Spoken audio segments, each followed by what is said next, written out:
नमस्कार, मी हरीश कासार. बाताडोलीच्या नवीन भागामध्ये तुमचं मनपूर्वक स्वागत आहे. आजचे आपले पाहुणे आहेत अक्षय परमाने सर, आणि ते एक व्यावसायिक आहेत. मागच्या 10 ते 12 वर्षापासून ते व्यवसाय करतायत आणि त्यांचा तो पूर्ण जो प्रवास आहे, जीवन प्रवास आणि व्यावसायिक जी जर्नी आहे ती आपण आजच्या भागामध्ये समजून घेणार आहोत.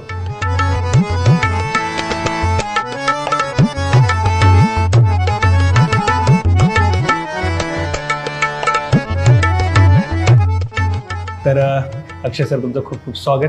थँक्यू. सगळ्यात सुरुवातीला माझा कायमस्वरूपी आमच्या प्रत्येक गेस्टला एक प्रश्न असतो की अक्षय परमाने जर सांगायचं झालं, ज्या माणसांना तुमच्याबद्दल काहीच माहीत नाही, तर तुमची ओळख तुम्ही कशी करून देता? माझी जर ओळख करून द्यायची म्हणलं तर मी एक साधा माणूस की जो एक नवीन कुठली तरी आयडिया आली त्याला व्यवसायामध्ये कसं कन्वर्ट करायचं, हे जर तुम्हाला जाणून घ्यायचं असेल तर मला थोडा वेळ द्या, तुमची आयडिया सांगा, आपण बसून त्याला व्यवस्थित प्लॅन करू आणि त्याला बिझनेसमध्ये कन्वर्ट करू. ही माझी एक्सपर्ट आहे, ज्याच्यावर आपण काम करू शकतो. ओके. तर मला फार एकदम सुरुवातीपासून तुमच्याबद्दल जाणून घ्यायची इच्छा आहे, म्हणजे की तुमचं बालपण आणि तुमचे जन्म कुठे झाला आणि ती सुरुवात कशी होती तुमची? माझा जन्म सातारा जिल्ह्यामध्ये जावली तालुका, मोऱ्यांची जावली असं ऐकून येतं. त्या जावली तालुक्यामध्ये एक छोटंसं सोमर्डी म्हणून गाव आहे, तिथं माझा जन्म झाला. माझं बालपणीचं शिक्षणही तिथं झालं मराठी मीडियममधून, पूर्ण 100%. नंतर सेमी इंग्लिश जे चालू झालं ते नव्हतं, पूर्ण मराठी मीडियममधून चालू झालं. 10वीपर्यंतचं शिक्षण हे गावामध्येच झालं आणि 10वी नंतर मग मी पुण्याला शिक्षणाला आलो. आणि 10वी गावाकडचं जे वातावरण होतं ते ओव्हरऑल कसं होतं, म्हणजे शिक्षणाच्या बॅकग्राऊंड आसपास कसं होतं, घरातलं बॅकग्राऊंड कसं होतं, ह्या गोष्टी कशा होत्या? आता गावाकडचं वातावरण शिक्षणाच्या पॉईंट ऑफ व्ह्यूनं जर तुम्हाला सांगायचं तर 2 वेगळे आस्पेक्ट आहेत त्याचे. पहिला आस्पेक्ट शिक्षणाची क्वालिटी काय होती, तर माझ्या शाळा जी होती ती जिल्हा परिषदेची शाळा, जिल्हा परिषदेचं छोटंसं शाळा, ज्याचा पट हा 1 आकडी किंवा जास्तीत जास्त थोडासा पुढे जाऊन 2 आकडी पट वर्गाचा, अशी शाळा होती. शिक्षणाची क्वालिटी मी आत्तापर्यंत जेवढं शिक्षण घेतलं तर त्यातली सगळ्यात हायेस्ट क्वालिटी ही मला माझ्या प्रायमरी एज्युकेशनमध्ये माझ्या गावामध्ये मिळाली. आता सोयीसुविधांच्या बाबतीत जर म्हणालात तर मग कसल्याच सोयीसुविधा नव्हत्या. खाली बसायचं वर्गामध्ये, पावसाळ्यामध्ये कुठेतरी शाळा गळती असं. 7वीपर्यंत थोडी जवळ तरी होती शाळा. 8वी 9वी 10वीला साधारणतः 3 ते 4 किलोमीटर पायी किंवा सायकलने जायचं, त्यावेळी तिथं शाळा असायची. सोयीसुविधांच्या बाबतीत चांगली नव्हती, पण शिक्षणाच्या क्वालिटीमध्ये माझा जो एज्युकेशनचा पाया आहे तो त्या शाळेमध्ये भरला गेला आणि ते अगदी व्यवस्थित. पण त्यानंतरची जी 11वी 12वी होती ती जी, आता जसं म्हणतात की 10वी नंतर ज्यावेळेस आपण एकदा गाव सोडतो, जसं तुम्ही पुण्याला आले, तर पूर्णपणे अशा एका छोट्याशा खेड्यामधून पूर्णपणे एकदा नवीन शहरात आल्यानंतर नक्कीच प्रत्येकाकडे एक वेगळा अनुभव असतो, वेगवेगळ्या आठवणी असतात. तर तो 11वी 12वीचा ॲडमिशनला येण्याचा आणि 11वी 12वीचा काळ कसा होता? तर आत्ता जर त्याच्याकडे पाहिलं तर तो इन्स्पिरेशनल होता, आणि त्यावेळी जर विचार केला तर तो भयानक होता. म्हणजे माझ्या गावामधल्या माझ्या शाळेमध्ये मी राजासारखा वागत होतो. सगळे शिक्षक मला ओळखत होते, त्यांच्याशी मला इंटरॅक्ट करता येत होतं. शाळेतला बऱ्यापैकी हुशार विद्यार्थी होतो मी. 10वीमध्ये मला गणितामध्ये 149 मार्क्स मिळाले होते 150 पैकी. सगळ्यांना माहीत होतं हा अतिशय हुशार आहे. पुण्यामध्ये आलो तर इथं सगळ्यात पहिली अट इंग्लिशमध्ये बोलायचं, आणि मला माहीतच नाही तर गणिताला मॅथमॅटिक्स म्हणतात ते सगळे, मी तर गणित म्हणायचं. इथून सुरुवात. MIT कॉलेजमध्ये ॲडमिशन घेतलं. MIT कॉलेजचा रूल असा आहे की विद्यार्थ्यांनी शिक्षकांबरोबर, शिक्षकांनी विद्यार्थ्यांबरोबर आणि विद्यार्थ्यांनी आपापसात इंग्लिशमध्ये बोलायचं. मी 6 महिने, मला असं वाटतं मी काही बोललोच नाही. 6 महिन्यात असं झालं की आता आपलं आवरून गावाला गेलेलं बरं. पण माझ्यासमोर एक महासंकट असं होतं की गावाकडं असं समजायचं की हा हुशार विद्यार्थी, आता जर मी इकडून मला काहीच समजत नाहीये हे घेऊन जर गावाकडे गेलो तर मग त्यांना दाखवू काय तोंड की मी का आलो रिटर्न, मला तिथलं काही समजत नाही म्हणून. मग तू हुशार कुठला होतास? बरोबर. मग गावाला फेस कसा करू, आई वडिलांना फेस कसा करू, माझ्या कुटुंबाला फेस कसा करू, माझे मोठे भाऊ आहेत त्यांना फेस कसा करू, नातेवाईकांना कसा फेस करू, ह्या प्रेशरच्या अंडर मी पुण्यातून निघत नव्हतो. पण मला पुण्यात थांबायचं नव्हतं, कारण इंग्लिश बोलायचं कोणी. हा. 11वी 12वीला मी एक क्लास लावला. त्या क्लासमध्ये मला त्यांनी बोर्डवर पुढं एक सम सॉल्व करायला बोलवलं आणि मी बोलत बोलत सम सॉल्व करायला लागलो. 11 अधिक 13 सगळे हसायला लागले. मला कळत नव्हतं हे हसतायत का. 2 भागिले 4 भागिले म्हणलं की ते हसत होते, तर हे हसतायत का. नंतर मला कळालं अच्छा हे प्लस डिवाइड असं म्हणतात आणि मी एकटा मराठीत बोलतो म्हणून हे सगळे हसतायत. तर तो मोराल एवढा डाऊन झाला होता की मला असं समोर कुठेतरी वाटायला लागलं होतं की मी लाईफमध्ये काय करू शकतो का नाही करू शकत का. आपलं गावाला जाऊ तिकडं 4 लोकांमध्येच हुशारी दाखवायची आणि आयुष्य जगायचं असंच एक मनात थॉट यायला लागला होता. हळूहळू पुण्यामध्ये सेट झालो. कसं सेट झालो त्याची पण एक वेगळी स्टोरी आहे. ते सेट झालो त्याच्या मग पुढे प्रवास चालू झाला. 11वी 12वी 12 झाल्यानंतर मग त्यावेळेस काही फिक्स झालं होतं की आता मला हे करायचं ते करायचं. मी असं काही स्वप्न बघितलं होतं का लहानपणी की मला डॉक्टर बनायचं, इंजिनियर बनायचं, बिझनेसमॅन बनायचं, असं काय? इंजिनिअरिंग करायचं हे फार आधीपासून क्लिअर होतं. का म्हणजे त्यावेळेस खूप क्रेज होती इंजिनिअरिंगची म्हणून का काही गोष्टी आवडत? क्रेज मी ज्या गावामध्ये होतो ना त्या गावामध्ये बाहेर जगात काय क्रेज चालली ह्याचं काय फारसा संबंध नव्हता. पण मशीन्स बरोबर खेळणं, टू व्हीलर सायकल असेल तर ती अख्खी खोलून बघणं, घरातला मिक्सर असेल तर तो अख्खा खोलून बघायचा. घरातले सगळे गावाला गेलेत माहिती दिवसभर घरात कोण आहे तो टी व्हीच खोलून बघायचा, सगळा आतला बघायचा, आत काय चाललंय, कुठं कुठं काय काय जोडलंय. प्लस माहिती कळत होती की ह्या अशा सगळ्या गोष्टी ज्या आहेत त्या इंजिनिअरिंगमध्ये. गाड्या कशा तयार करायच्या हे कुठे शिकायचं तर हे इंजिनिअरिंगमध्ये. हे मोबाईल कसे तयार होतात, टी व्ही कसा तयार होतो, कम्प्युटर कसे तयार होतात, ते कसे चालतात, तर हे सगळ्याचं ज्ञान इंजिनिअरिंगमध्ये मिळतं. एवढंच पुसटशी कल्पना होती. आता त्याच्यात वेगवेगळ्या ब्रँचेस वगैरे असतात ही काय 10वी पर्यंत मला फारशी माहिती नव्हती त्याच्याबाबत. पण तो पण इंजिनिअरिंग एक असतं एवढंच माहिती होतं. मग ते करायचं 10वी पर्यंत ठरलं होतं मला? 10वी पर्यंत माझं फिक्स ठरलं होतं की ते करायचं. मेडिकलला जायचं नाही, इंजिनिअरिंगच करायचं. मेडिकलला जायचं नाही ह्याच्या मागे 2 रिझन होते. कारण माहित होतं फिनान्शियली अफोर्ड होणार नाही ते. प्लस मला बायोलॉजीमध्ये तेवढा काय फारसा इंटरेस्ट नव्हता ॲज कम्पेअर्ड टू मशीन्स जेवढा जास्त इंटरेस्ट होता. त्याच्यामुळे मी 11वीला बायोलॉजी हा टॉपिकच घेतला. PCM होतं, PCM. हां. आणि ओव्हरऑल म्हणजे आता जर इंजिनिअरिंग होतं तर त्यावेळेस काय कॉम्प्युटर असतं, स्मार्टफोन याबद्दल काय माहिती होतं का, बघितलं होतं का, ऐकलं होतं? म्हणजे स्मार्टफोन आणि हे थोडेफार पाहिले होते. स्मार्टफोन नाही म्हणता येणार, ते कीबोर्डवाले फोन आले होते. Samsung, Nokia. नोकिया 1100 वगैरे तसे फोन त्यावेळी आले होते. तर ते पाहिले होते, वापरले नव्हते. म्हणजे 10वी पर्यंत मला काय मोबाईल वापरता येत नव्हता. नंतर तो हळूहळू वापरायला शिकलो. गावात 1-2 आले होते फोन, पण ते फार जपून हात लावले जायचे त्याला, ते काय हँडल करता येत. आणि कॉम्प्युटर कुठं आलं ते? कॉम्प्युटर माझ्या आत्या पुण्याला राहते, तिच्या घरी कम्प्युटर होता. तो मी एक 8वी-9वी मध्ये 1-2दा त्याला हात लावला होता. जरा पेंट लाईन वगैरे मारून बघितल्या होत्या तेवढेच. शाळेत आमच्या 8वी 9वी 10वीला जी शाळा होती त्याच्यामध्ये कम्प्युटर होता, पण तो मोस्ट ऑफ द टाइम बंद होता. ज्यावेळी तो चालू होता त्यावेळी त्याला शिकवणारे शिक्षक नव्हते. 1-2दा त्यांनी कधीतरी आम्हाला तो चालू करून दाखवला होता की असा कम्प्युटर असतो. पेपरवर आम्ही ड्रॉइंग काढलं होतं कम्प्युटरचं. हा CPU, हा कीबोर्ड, असा माऊस असतो. ते ड्रॉइंगवाला कम्प्युटर मला व्यवस्थित माहित होते, पण रिअलवाल्या कम्प्युटरला काय फारसं टच केलं नव्हतं. आणि मग 12वी नंतर ॲडमिशनचं कसं फायनल केलं का, मला इंजिनिअरिंगला जायचं, कोणत्या स्ट्रीमला जायचं, तो प्रवास?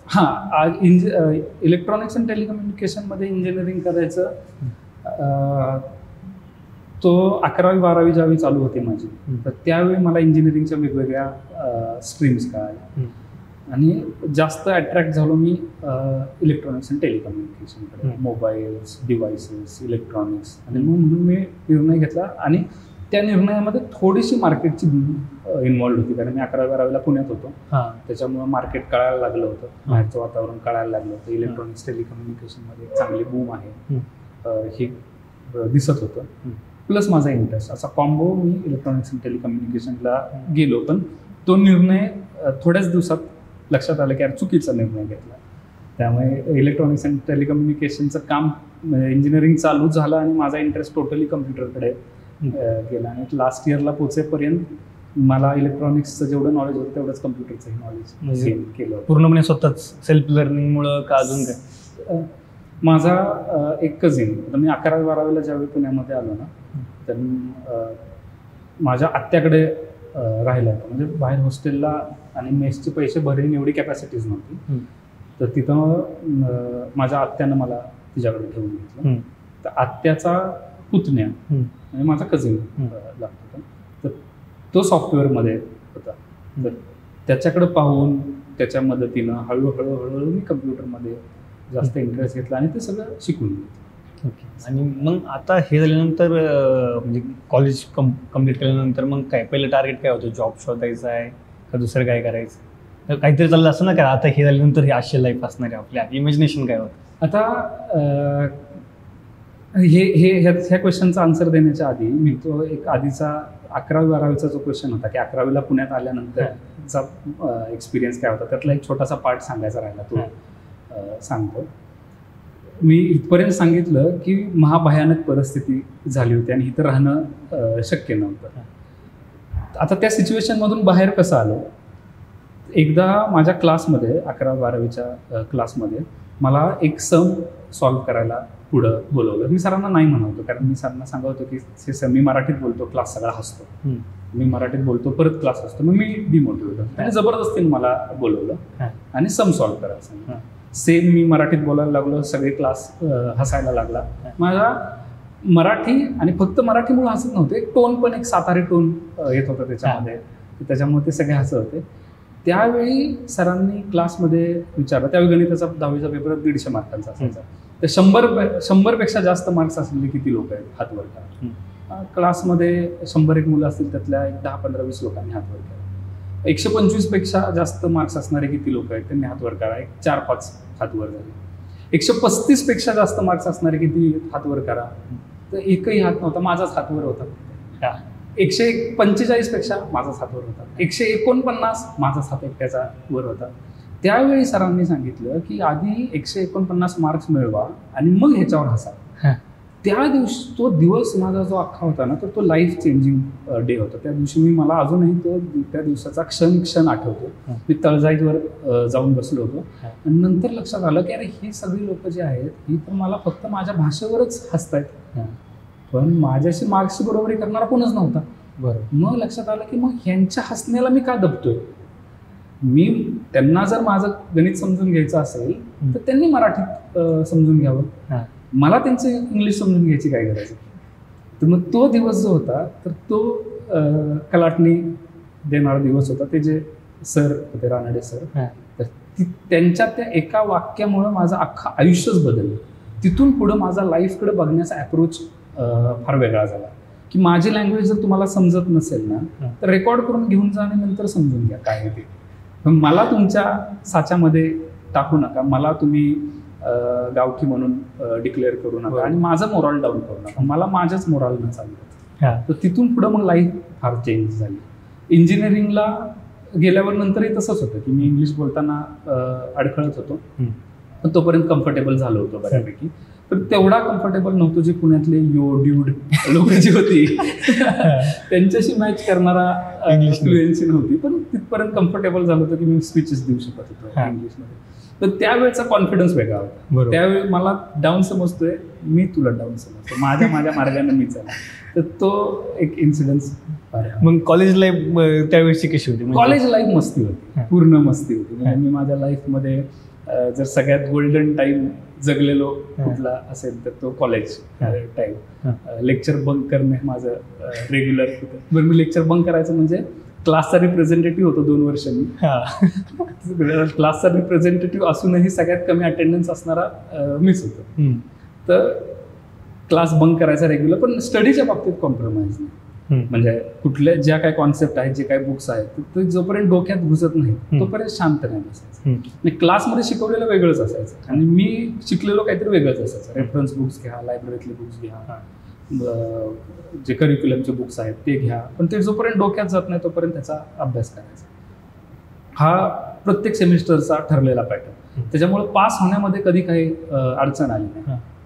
पण जे टॉपर होते ना क्लासचे त्यांच्याकडे मी काय कधी पाहायचो नाही, कारण टॉपर व्हायचं म्हणजे रेग्युलर अटेंडन्स पाहिजे, इंटरनलचे मार्क्स मिळाले पाहिजेत व्यवस्थित, बरोबर, पेपर चेक करणाऱ्याला जसं आन्सर पाहिजे त्याच फॉर्मॅटमध्ये आन्सर लिहिलं पाहिजे.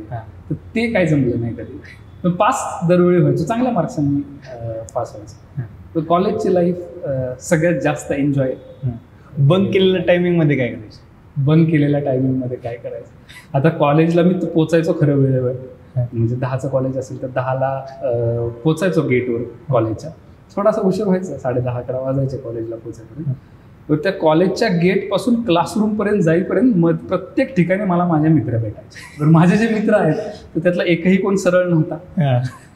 मी वायडी होत नव्हतं, पण ते वायडी होत होते. ते काय मला क्लासपर्यंत पोहोचू द्यायचे नाही.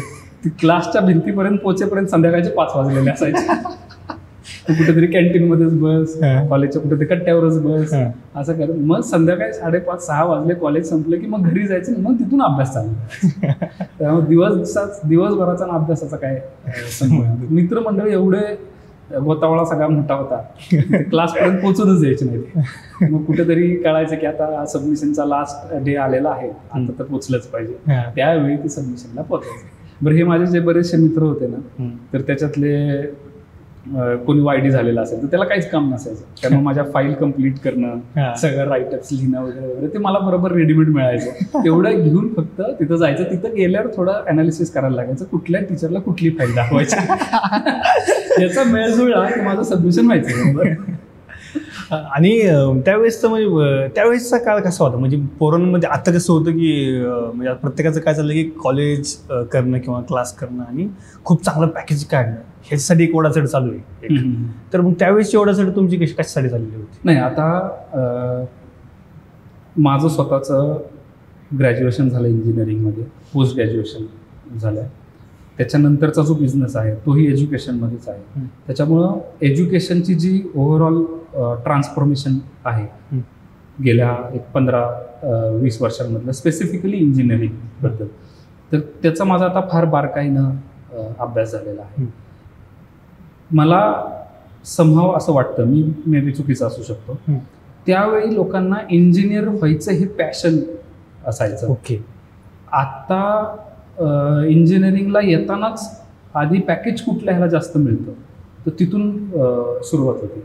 मला असं लांबपर्यंत आठवत नाही की मी ज्यावेळी इंजिनिअरिंगला ॲडमिशन घेतलं तर त्यावेळी कुठल्या स्ट्रीमला जास्त पॅकेज मिळतं, तर ह्याचं कुठं ॲनालिसिस, जॉब मिळतात का, हां, तर हा एक पॉईंट होता.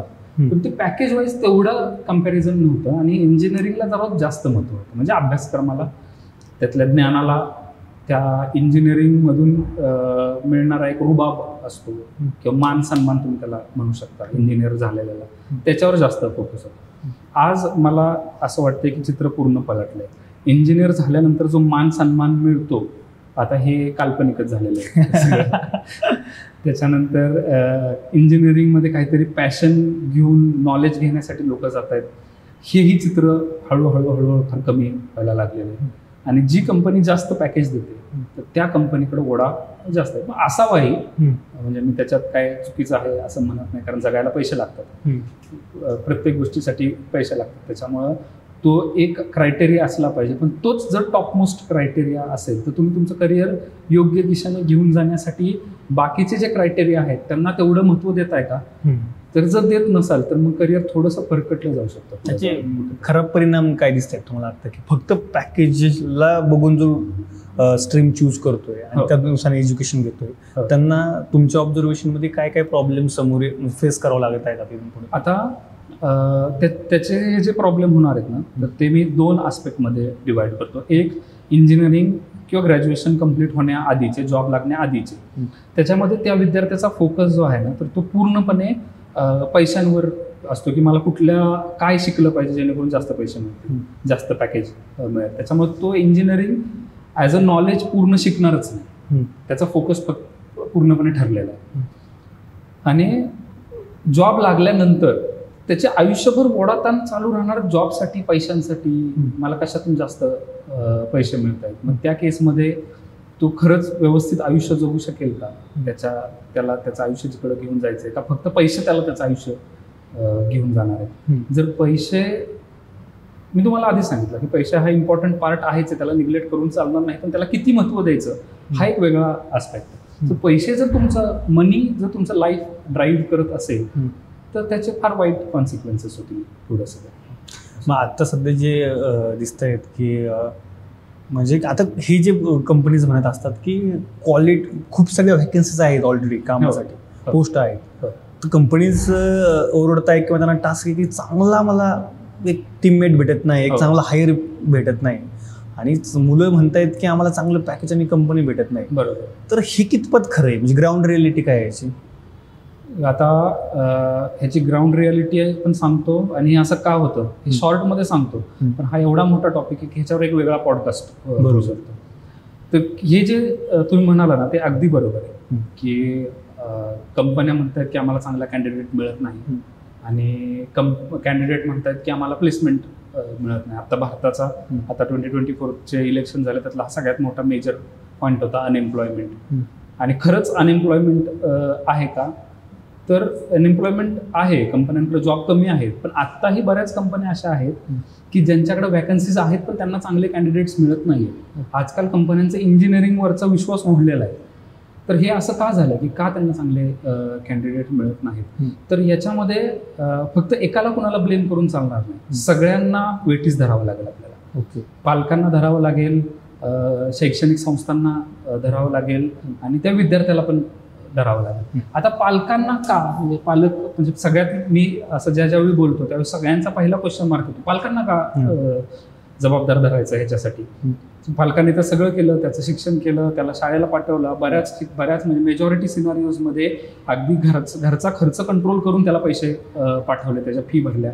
मग पालकांना ह्याच्यात का कन्सिडर करायचं? तर पालकांना हे करायचं की स्वप्न काय दाखवलं तुम्ही मुलाला.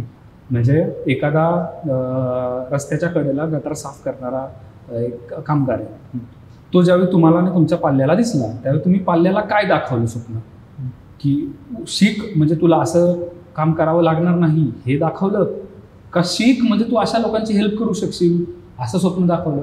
सीन तोच आहे, पण तुम्ही स्वप्न काय दाखवलं की तू मोठा हो, चांगल्या पगाराची नोकरी कर, म्हणजे आपली आर्थिक परिस्थिती निघून जाईल, हे तुम्ही स्वप्न दाखवलं? का तुम्ही असं दाखवलं की शिक, स्किल्स घे आणि तुझ्या स्किल्सवर एवढा मोठा हो की उद्या कंपन्या तुला शोधत येतील, हे स्वप्न दाखव? सिनारिओ तोच आहे, त्याला कॉलेजला जायचं आहे, अभ्यासच करायचा आहे, पण काय स्वप्न ठेवून तुम्ही त्याला मोठा केला? म्हणजे थोडीशी आता याला एक आध्यात्मिक बाजू सांगतो.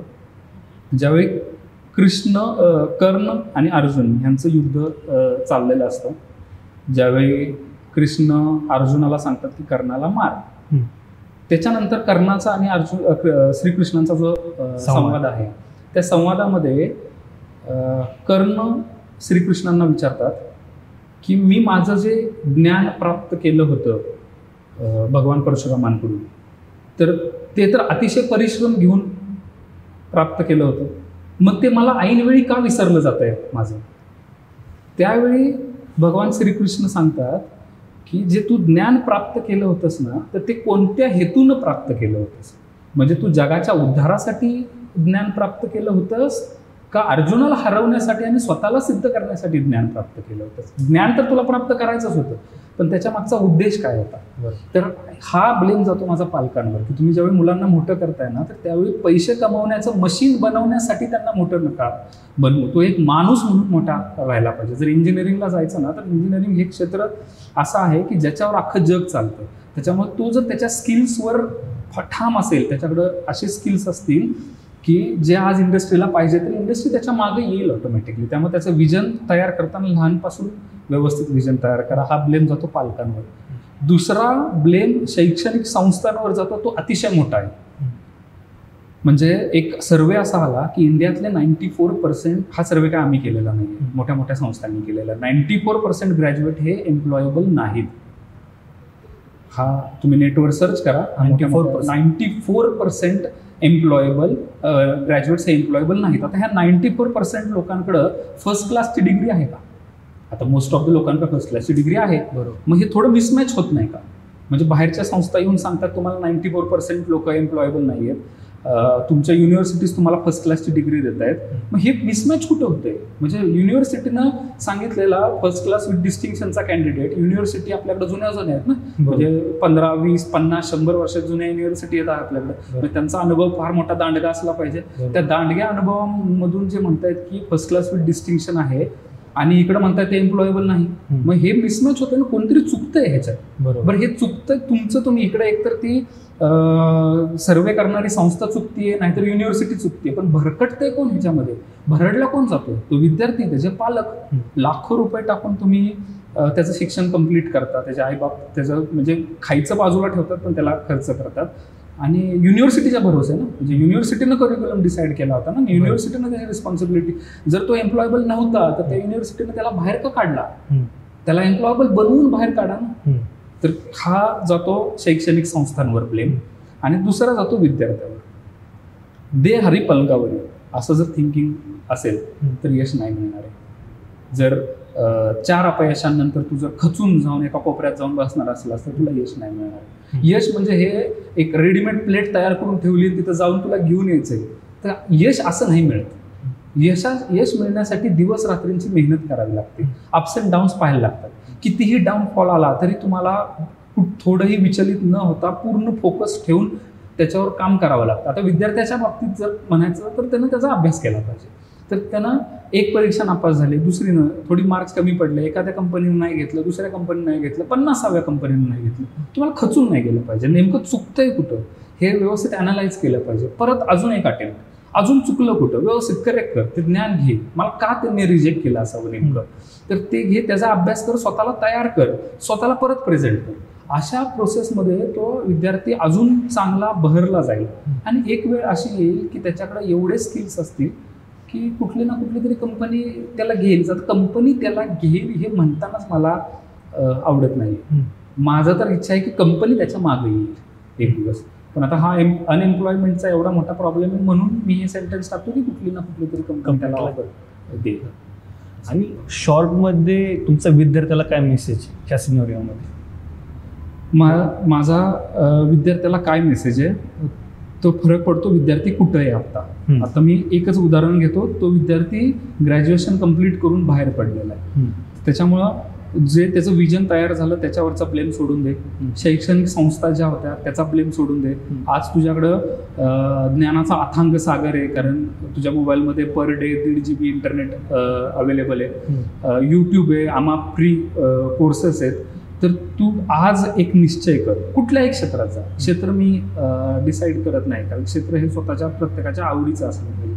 कारण ज्यावेळी यश मिळवायची वेळ येते ना, तर ते यश जे आहे तर ते तुम्हाला अथांग परिश्रम सांगतात. तर त्या परिश्रमासाठी तुझी त्यात इच्छा असेल, तुझी त्यात आवड असेल तरच तू तेवढे परिश्रम टाकशील. तर तुझ्या आवडीचं क्षेत्र निवड आणि स्वतःला एवढा तयार कर दिवस रात्र मेहनत करून की तुला यश हे मिळालंच पाहिजे. मग तू जॉबमध्ये जा किंवा व्यवसायामध्ये जा, तुला यश हे मिळेल. पण तू हरू नको, मागं फिरून बघू नको, तू थांबू नको. तू बाकी लोकांना यश मिळालं, अपयश मिळालं, बाकी लोकांचं यश बघून तू हुरळून जाऊ नको किंवा जळू नकोस. बाकी लोकांचं अपयश मिळालं म्हणून तू थांबू नकोस. तुला जोपर्यंत यश मिळत नाही तोपर्यंत तू पळत राहा, अपार मेहनत करत राहा आणि तुला यश हे मिळणार, पण थांबू नकोस. तर ह्या ज्या गोष्टी ज्यावेळेस आत्ता एवढे सिनारिओ जेवढा बिकट आहे, तर तुमच्या टायमिंगचा जॉबचा सिनारिओ कसा होता आणि त्यावेळेस तुमची परिस्थिती कशी होती? तुम्ही ॲज अ स्टुडंट आहे, फायनल इयरला आलात, आता तुम्हाला काहीतरी शोधायचं ना उपजीविकेसाठी, कारण एवढा सगळा आपण त्यातून आलो, तर आपल्यासाठी पैसा हा तर लईच जास्त महत्त्वाचा होता. बरोबर. तर मग तुमचं फायनल इयर आल्यानंतर मानसिकता कशी होती? तुमच्या सराउंडिंगला गप्पा कशा चालायच्या? आता मी जोपर्यंत फायनल इयरला आलो त्यावेळी सिच्युएशन बरीच चेंज झाली होती. एका बाजूला माझ्या होतं की आर्थिक परिस्थिती नाही आहे, पैसे नाही आहेत आणि आता कुठंतरी जॉब आपल्याला मिळालाच पाहिजे, अशा लेवलचं एक एन्व्हायरमेंट होतं. दुसरं एन्व्हायरमेंट होतं की इंजिनिअरिंगने जे एन्व्हायरमेंट मला मिळालं, जे मला ज्ञान घ्यायला मिळालं, जे एक्सपोजर मला पुण्यात आल्यानंतर इंजिनिअरिंगमध्ये आल्यानंतर मिळालं, तर त्याच्यातून डोक्यात बऱ्याच व्यवसायाच्या आयडिया आल्या होत्या. ते एक मन मला सांगत होतं की व्यवसायाकडे जा, एक मन म्हणत होतं नाही, आपली आर्थिक परिस्थिती जर पाहिली तर आपल्याला आता एक उपजीविकेच्या साधनासाठी एक दर महिना खर्च करण्यासाठी आपल्याला जॉब घेतला पाहिजे असं. तर हे आज 3rd इयरमध्ये असताना माझा सगळा गोंधळ चालला होता. लास्ट इयरला येईपर्यंत फायनल झालं की आपल्याला व्यवसायाचा आता कसा करायचा आहे, काय करायचं आहे, खायचे पैसे नाही आहेत पण करायचा आहे व्यवसाय असा. ह्या फायनल ह्याच्यापर्यंत पोचलो होतं. आणि मी काय कॉलेजमधून प्लेसमेंट घेतली नाही, तिथूनच व्यवसायाची सुरुवात केली. सगळ्यात पहिला व्यवसाय काय होता? सगळ्यात पहिला व्यवसाय होता की ज्या एज्युकेशनल इन्स्टिट्यूट आहेत त्यांना त्यांचा ऑनलाईन एज्युकेशन चालू करण्यासाठीचा एक प्लॅटफॉर्म तयार करून द्यायचा की ते त्या प्लॅटफॉर्मवर येतील आणि त्यांचं ऑनलाईन एज्युकेशन सेट करून देतील. आता ऑनलाईन एज्युकेशन बूममध्ये येण्याच्या आधीची ही गोष्ट म्हणजे 2012 सालची. 12 साल म्हणजे 11 सालची मी 3rd इयरला होतो त्यावेळेस मी काम चालू केलं होतं. कॉलेजला असताना चालू केलं? लास्ट इयरला असताना काम चालू केलं होतं. आणि लास्ट इयरचा लास्ट पेपर संपला आणि आम्ही कंपनी रजिस्टर केली आणि त्याच्यावर काम चालू केलं की एक प्लॅटफॉर्म. तर तो बऱ्यापैकी चांगला झाला व्यवसाय, तो उभाही राहिला. मी अगदी नवीन होतो, मला त्यातल्या सगळ्या गोष्टी म्हणजे टेक्नॉलॉजी शिकत होतो, व्यवसाय कसा करायचा हेही शिकत होतो. त्यामुळं रांगत का होईना पण तो हळूहळू व्यवसाय उभा राहिला. आणि मग एका चांगल्या लेवलला आल्यानंतर मी तो व्यवसाय सेल आउट करून मग दुसऱ्या व्यवसायामध्ये. तर सगळ्यात पहिल्या व्यवसायाचा अनुभव कसा होता? म्हणजे इतकं सोपं तर ते राहिले नसणार आहे, कारण सगळ्यात पहिल्यांदाच फायनान्स कळायला येणार आहे. कारण का जसं मला कळतं आहे की पैसा सांभाळणं, पैसा आल्याशिवाय कळत नाही. कोर्सेस करून थोडी कळणार आहे पैसा कसा वापरायचा किंवा काय कळायचं. मग ते बरेचशा गोष्टी असतील की जे फर्स्ट टाइम चालू करताना कोणकोणते चॅलेंजेस आले तुम्हाला असं वाटतं आणि त्यातून तुम्ही कसं ओव्हरकम करू शकले? नाही, आता चॅलेंजेस म्हणजे व्यवसाय कसा हँडल करावा ह्याचं मी काय कुठलं प्रशिक्षण घेतलं नव्हतं. त्याच्यामुळं स्वतः शिकत सगळ्या गोष्टी करत गेलो. सगळ्यात मोठी चूक जर मी काय केली असेल तर ती होती की मी सगळ्याच गोष्टी स्वतःहून करेन. हे पण मीच करेन. त्याच्यामुळे सकाळी उठल्यापासून रात्री झोपेपर्यंत मी फक्त बिझीच असेल.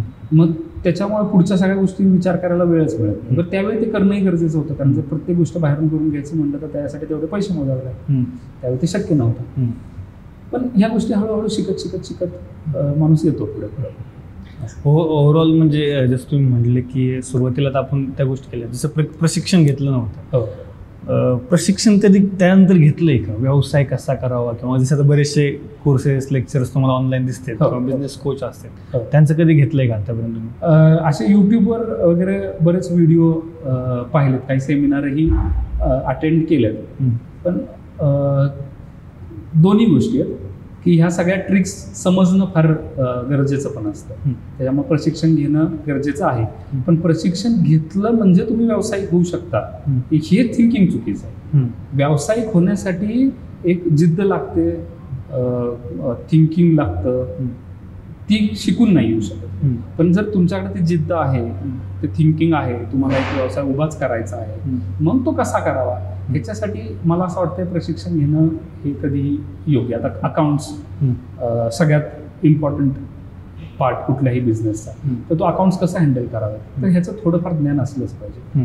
म्हणजे जीएसटी कसा कॅल्क्युलेट, जीएसटी काय असतो, टॅक्स काय असतात हे माहीत असलं पाहिजे. सॅलरीज कशा द्यायच्या, इन्क्रीमेंट्स कशा करायच्या ह्याचं व्यवस्थित ज्ञान असलं पाहिजे. बिझनेस हँडल करण्यासाठी प्रोसेसेस कशा सेट करायच्या असतात, त्यांचं मेजरमेंट्स कशा करायच्या असतात, तर ह्याचं ज्ञान असणं, जर कोणतरी अनुभवी व्यक्ती तुम्हाला शिकवत असेल तर ते घेणं मला असं वाटतं की काही चुकीचं नाही. आणि त्याच्यासाठी तुम्हाला पैसे मोजायची गरज नाही. यूट्यूबवर अमाप फ्री आहे, तुमची इच्छा असली पाहिजे. तो सगळ्यात पहिला बिझनेस सेल करायचं कारण काय होतं म्हणजे सांगू शकतो का आपण? हो अगदी, काय प्रॉब्लेम. पहिला जो बिझनेस सेल करण्याचे 2 रिझन होते. पहिलं रिझन होतं म्हणजे तो पार्टनरशिपमध्ये, बाकीचेही पार्टनर इन्व्हॉल्ड होते त्याच्यामध्ये. समोर मला असं लक्षात आलं की पार्टनरशिपमध्ये मला माझं थिंकिंग जे आहे तर ते तेवढं वापरता नाही येते. माझं थिंकिंग थोडंसं ॲग्रेसिव्ह जातं, तर ते सगळ्यांनाच पटतं असं नाही. तर मग ते लिमिटेशन्स येतात, पहिली गोष्ट. आणि दुसरी गोष्ट, मला माझा बिझनेस उभा करण्यासाठी स्वतःचा बरंच फंडिंग पाहिजे होतं. तर त्याच्यासाठी तो सेल आउट करणं, ते एका दगडात 2 पक्षी झाले की मला फंडिंगही मिळालं आणि प्लस पार्टनरशिपच्या चक्रातून मी बाहेर पडलो. म्हणजे मला स्वतःचं इंडिपेंडंट उभं करता येतं. म्हणजे आता पार्टनरशिपमध्ये लिमिटेशन असतात. हे माझं सेंटेन्स मला नंतर लक्षात आलं, नंतर पुढे गेल्यानंतर लक्षात आलं ते चुकीचं आहे. कारण ज्यावेळी मल्टिपल लोक इन्व्हॉल्ड असतात तर त्याला पॉझिटिव्हली कन्वर्ट केलं जाऊ शकतं. म्हणजे बऱ्याच लोकांचं थिंकिंग येतं, पण ते एक वय होतं, त्याच्यामध्ये ॲग्रेशन होतं. ज्यावेळी माणूस विशित असतो त्यावेळी असं असतं की मी म्हणतो तेच खरं. रिलेटेबल. तिशीत गेल्यानंतर हळूहळू त्याला लक्षात येतं की अरे असं नाही बाबा, बाकीच्या लोकांचंही बरोबर असतं. हा प्रश्न मी तुम्हाला नक्की विचारणारच होता की म्हणजे पार्टनरशिप बिझनेस बद्दल. तर आता जर तुम्हाला पार्टनर निवडा झाला आता कधी तर तुम्ही काय गोष्टी बघतात की तुमचा आयडियल बिझनेस पार्टनर कसा असावा? नाही, आयडियल बिझनेस पार्टनर बेसिकली बिझनेसकडे पाहण्याच्या लोकांच्या दोन थिंकिंग असतात. काही लोक फक्त पैसे कमवण्यासाठी आलेले असतात, मग ते बिझनेस बरोबर कसंही कॉम्प्रोमाइज करतात. आणि दुसरं जे आहे त्यांना पैसे एकतर कमवायचेच असतात. मी याच्या आधी सांगितलं जॉबच्या रिलेटेड, पण पैसा पाहिजेच जगण्यासाठी. दुसरी लोक असतात की जे काहीतरी व्हॅल्यू क्रिएट करतात, काहीतरी सर्व्हिस असेल किंवा प्रोडक्ट असेल की ज्याला काहीतरी इम्पॉर्टन्स आहे तर ते उभं करतात आणि त्याच्यातून पैसे कमवतात. तर तुमचं दुसऱ्या लेवलचं थिंकिंग असेल ना की तुम्हाला काहीतरी व्हॅल्यूज क्रिएट करायचे, काहीतरी एक चांगलं प्रोडक्ट किंवा चांगली सर्व्हिस उभी करायची जेणेकरून समाजाचं भलं होईल, लोकांचे काहीतरी प्रॉब्लेम सॉल्व्ह केले जातील. इंटर्न मी त्याच्यात हिडन सांगतो, मी काही लपवून ठेवत नाही की त्याच्यातून पैसे कमवता येतील. असं जर असेल तर ते थिंकिंग बरोबर आहे. ते ज्यावेळी थिंकिंग असेल ना पार्टनरचं तर त्यावेळी त्यांच्याबरोबर एक मॅच्युअरली डिस्कशन होऊ शकतं, प्रॉडक्टवर क्वालिटीवर डिस्कशन केलं जाऊ शकतं. तर ती पार्टनरशिप लॉंग टर्मपर्यंत टिकू शकते. प्लस समोरच्याला बऱ्याचदा असं होतं की पार्टनर बरोबर मतभेद होतात, तर त्यावेळी ते मॅच्युअरली हँडल केले पाहिजे. त्याच्यात इगो नाही आला पाहिजे की मी म्हणतो आणि हा नाही म्हणतो. तर माझा आणि तुझं नाही आहे ह्याच्यामध्ये, व्यवसायाचं आहे. तर त्याच्यामुळं व्यवसायासाठी काय पोषक असेल तर ते केलं पाहिजे, तुझं आणि माझं नाही करायचं ह्याच्यामध्ये. तर ती जर मॅच्युरिटी असेल ना तर माझ्या मते की पार्टनरशिप फार जास्त फास्ट पुढे जाऊ शकते. कारण डोकी जास्त येतात लाभणार, फक्त ते क्लॅशेसमध्ये आले नाही.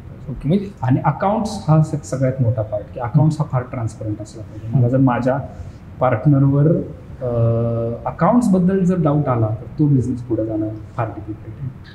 मेजर तुम्हाला प्रॉब्लेम असा वाटतो का की पार्टनरशिपमध्ये इगो किंवा मिसकम्युनिकेशन, म्हणजे राईट वेनी गोष्ट कम्युनिकेट करता येत नाही? म्हणजे समजा जर मी तुमच्यासोबत काम करतोय, मला ती गोष्ट फार जास्त व्यवस्थितपणे समजावून सांगता आली पाहिजे. माझा मुद्दा की मे बी जसं तुम्ही म्हटलं की ॲग्रेशन असतं, समजा जर मी म्हणलो की ही अशीच ही गोष्ट जर मी वेळ देऊन थोडी अजून व्यवस्थित पद्धतीने समजून सांगू शकलो तर मला असं वाटतं की जे आपण म्हणतो की इगो आणि हा सगळं सॉल्व्ह होऊ शकतो. नाही, त्याने इगो जो आहे ना तर तो प्रॉपर कम्युनिकेशननं सॉल्व्ह होणारा इश्यू नाही. इगो हा स्वभावातच आहे. त्याच्यामुळं पार्टनरशिप फाईल करताना आधीच हे फायनल केलं पाहिजे की इथं तू मैं नको, तूही नाही मीही नाही, फक्त बिझनेस. त्याच्यामुळे उद्या तुझ्या गोष्टी ॲक्सेप्ट झाल्या सगळ्या तर तुला उगाच ग्रुप यायला नको की मी म्हणतो तसंच चालतं सगळं. उद्या जर तुझ्या गोष्टी ॲक्सेप्ट झाल्या नाही तर तुला हे नको वाटायला की मी पॉईंट ठेवला होता ना, म्हणजे तो रिजेक्टच होणार होता. तर तुला तो कॉन्फिडन्स असला पाहिजे. सगळ्या पार्टनर्सचा मिळून एक कॉन्फिडन्स मेंटेन केला पाहिजे. इथं जे काय होतं ते व्यवसायासाठी होतं, पुन्हा एकासाठी होतं, कोणाच्या एकाच्या फेवरमध्ये होतं. आणि हे जे आहे हे बिझनेसमध्ये रोजचे डिसिजन असतात, त्या प्रत्येक डिसिजनमध्ये आलं पाहिजे.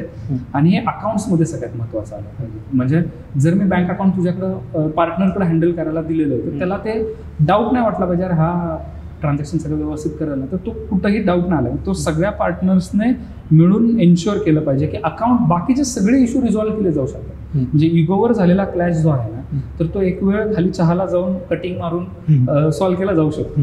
पण अकाउंट्स बद्दल डोक्यामध्ये एकदा जर डाऊट तयार झाला की तो लाईफ लॉंग राहतो, तो सॉल्व्ह नाही होऊ शकत परत एकदा. तर त्याच्यामुळे अकाउंट्सवर सगळ्यांनी फार व्यवस्थित काळजी घेतली पाहिजे की ह्याच्यामध्ये कुठलाही काहीही डाऊट घेण्यासारखं, मी विनाकारण दुसऱ्यावर डाऊट घेत नाहीये आणि मी असं वागत नाही की दुसरे माझ्यावर डाऊट घेतात.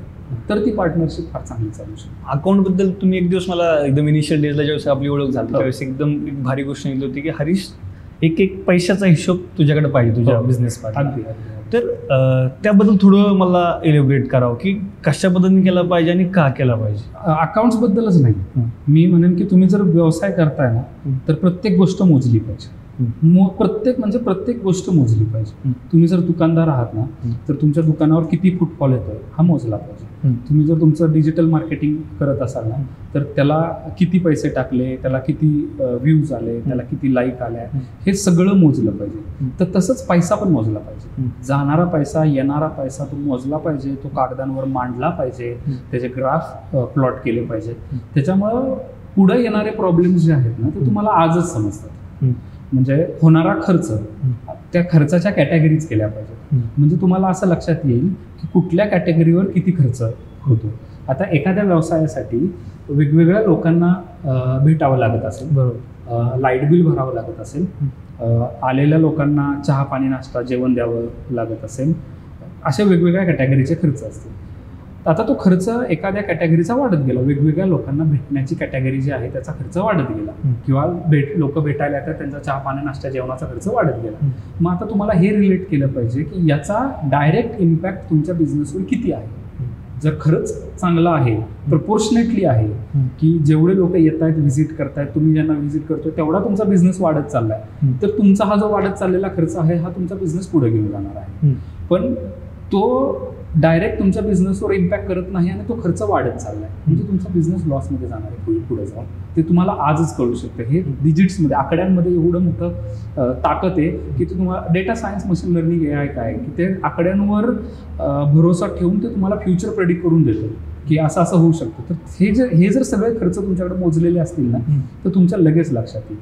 मार्केटिंग तुम्ही करताय तर कुठल्या टाईपच्या मार्केटिंगमधून किती रिटर्न आला हे जर तुमच्याकडे मोजलं नसेल, तर तुम्ही सगळीकडे अंधाधुंदपणे मार्केटिंगवर पैसा खर्च कराल, ऑपरेशन्सवर पैसा खर्च कराल, आणि त्याचं डायरेक्ट आउटपुट बरोबर मॅपिंग असेल. तर ते मॅपिंग काढणं एका यशस्वी बिझनेससाठी फार महत्त्वाचं असतं, की आपल्या व्यवसायामध्ये चालणाऱ्या सगळ्या प्रकारच्या आउटपुटचा, सगळ्या प्रकारच्या गोष्टींचा आपल्या टोटल आउटपुटवर कसा इम्पॅक्ट पडतो.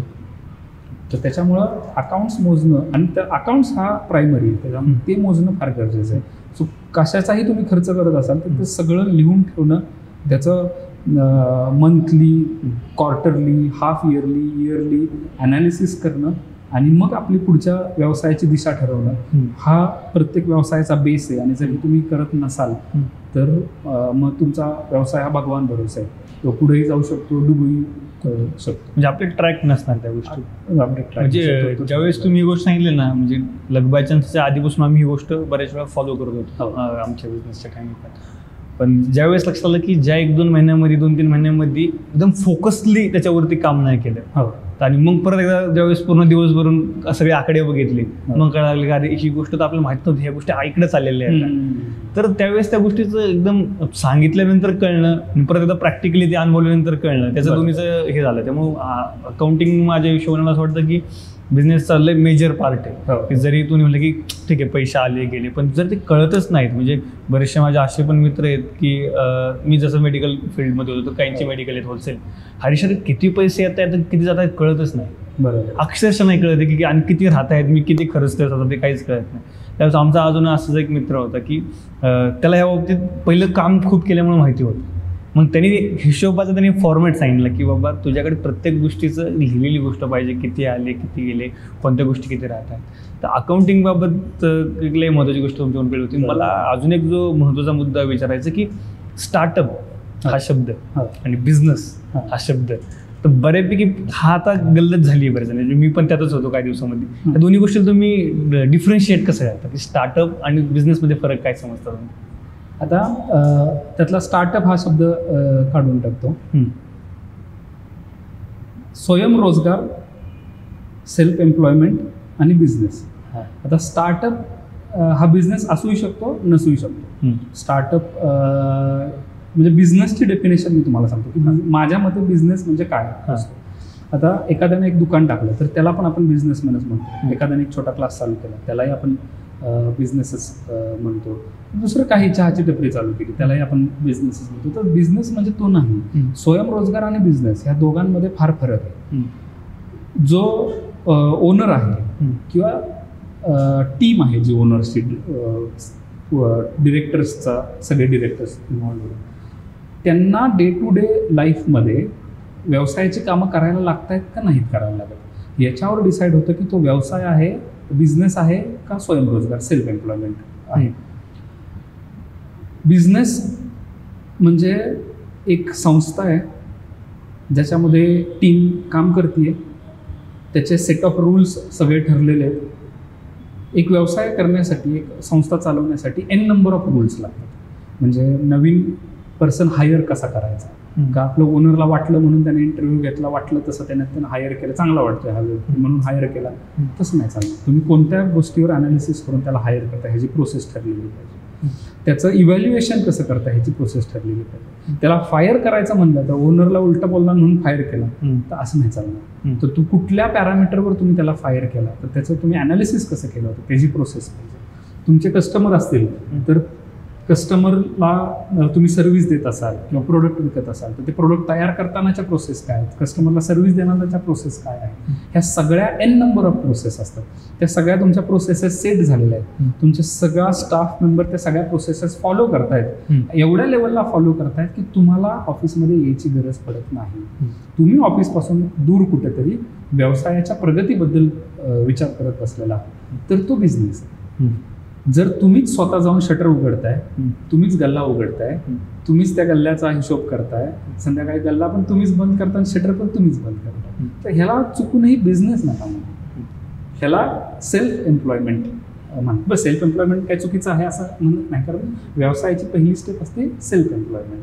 ओके. तर पहिलं सेल्फ एम्प्लॉयमेंटमध्ये उतरलं पाहिजे, वर्षानुवर्ष दिवस रात्र मेहनत केली पाहिजे, मग तुम्हाला त्या व्यवसायावरची पकड येते, सेल्फ एम्प्लॉयमेंटवरची चांगली पकड येते आणि मग हळूहळू हळूहळू तुम्ही त्या प्रोसेसेस सेट करू शकता, मग ते टीमच्या हातात देऊ शकता आणि मग तो बिझनेस तयार होऊ शकतो. ओके. म्हणजे बरे मॅक्सिमम जे आपल्याला बिझनेस आहेत ते डे वनला सेल्फ एम्प्लॉयमेंट पासून आपण ज्यांना बिझनेस म्हणतो तर ते बिझनेस नसून ते सेल्फ एम्प्लॉयमेंट आहेत असं मला हे माझं. मी सगळ्यांचा प्रयत्न चालू आहे की बिझनेसकडे जायचं.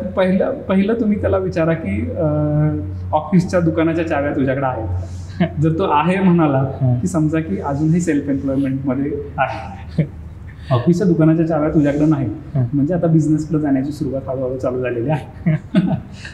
हा, हे एकदम भारी नवीन पर्स्पेक्टिव्ह भेटला. कारण का बरेचसे आता समजा ऑनलाईन पण व्हिडिओज येतात किंवा काय, तर बरेचसे म्हणतात की तुम्ही तिथे बसून हे काम केलं पाहिजे, ते काम केलं पाहिजे, तुम्ही स्वतः झाडू मारला पाहिजे.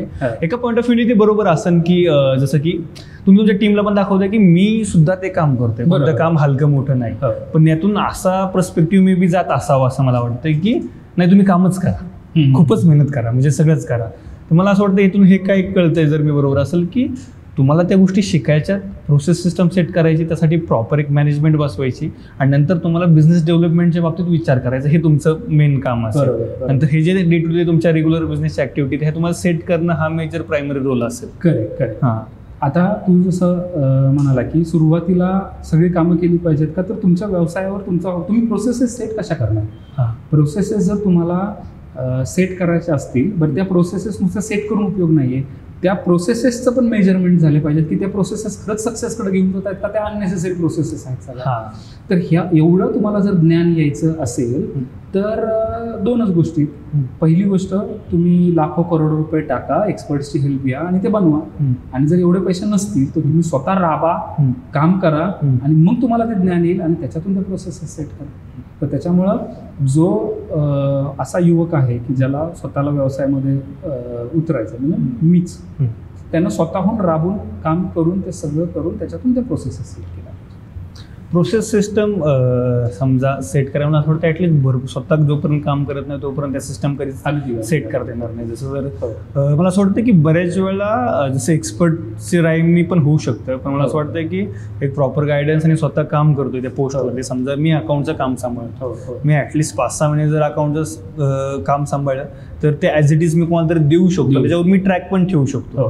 कारण ते मला कळणारच नाही त्याशिवाय की एक्झॅक्टली तो काय सांगतो ते मला कळलं पाहिजे. बरोबर. तर मग ह्या दोन्ही प्रोसेसमध्ये मला असं वाटतं फरक पडेल की जर एक्सपर्टचं केलं तुम्हाला स्पीड भेटेल आणि जर स्वतः केलं तर एक कॉन्फिडन्स प्लस बिल्ड करता येईल. आता तुम्ही कोणत्या लेवलचा बिझनेस सेट करताय त्याच्यावर डिपेंड आहे ना. एखादा बिझनेस आहे की जो ऑल ओव्हर इंडिया तुम्हाला ॲट अ टाइम लॉन्च करायचा, ज्याच्यामध्ये तुम्ही 50-100-200 करोडची इन्व्हेस्टमेंट आहे, तर त्याच्यावर तुम्हाला फार हायली डिपेंडंट राहायला लागणार एक्सपर्ट्सवर.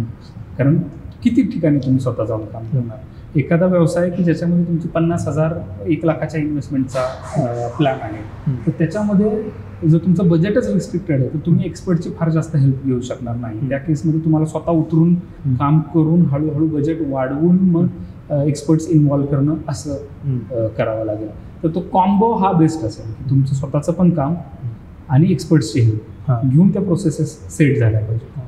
आता सध्या म्हणजे एक डाटा आता किती बरोबर याच्याबद्दल मला शाश्वती नाही आहे, पण असं माझ्या वाचण्यात आलं की 2012-14च्या टायमिंगला ऑल इंडियामध्ये 100 स्टार्टअप होते. आणि आकडा किती याच्याबद्दल शाश्वत, आता जवळजवळ 1 लाख प्लस स्टार्टअप इंडियामध्ये आहेत.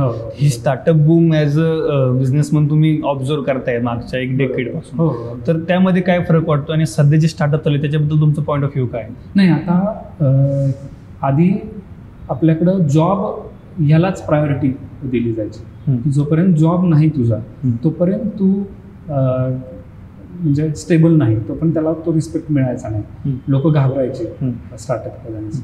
आज थोडं थिंकिंग ओपन झालेलं आहे, लोकांना विचार करायला वाव मिळतो. ते जे विचार करतात ते इम्प्लिमेंट करायला समाज, घरचे सगळे लोक हळूहळू सपोर्ट करायला लागतात. त्यामुळं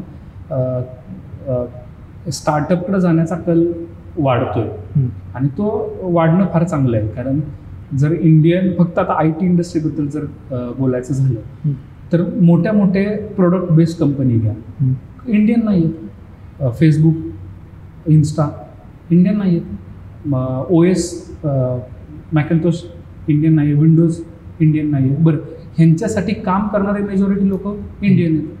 तर हे कुठेतरी मिसमॅच होतं ना. म्हणजे त्यांच्या स्टार्टअप, त्यांचे प्रोडक्ट आणि आपली सर्व्हिस, म्हणजे आपण जॉब प्रेफर करतो ते बिझनेस प्रेफर करतात. पण आता हळूहळू ते बदलायला लागले आणि मला असं वाटतंय की सगळ्यांनी मिळून त्या एन्व्हायरमेंटला एक सपोर्ट केला पाहिजे. कारण जोपर्यंत आपल्याकडे एंटरप्रेन्योर्स तयार होणार नाहीत तोपर्यंत तेवढ्या जॉब पण तयार होणार नाही. जॉबसाठी दरवेळी गव्हर्नमेंटवर आणि मोठ्या बिझनेसेसवरच डिपेंड राहणं हे चुकीचं आहे. म्हणजे टाटांनी, अंबानींनी काहीतरी करावं आणि त्याच्यातून लाखो जॉब जनरेट व्हावे एवढ्यावरच, किंवा गव्हर्नमेंटने काहीतरी स्कीम आणाव्यात आणि त्याच्यातून लाखो जॉब जनरेट व्हावे. मग आपले एंटरप्रेन्योर्स कधी तयार होतील?